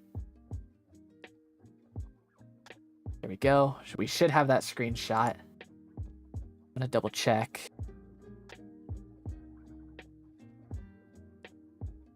Yes, we do. I will be posting that over on Discord and socials after this stream is over. But yeah, this was a lot of fun. I enjoyed putting this together. This is a lot of fun.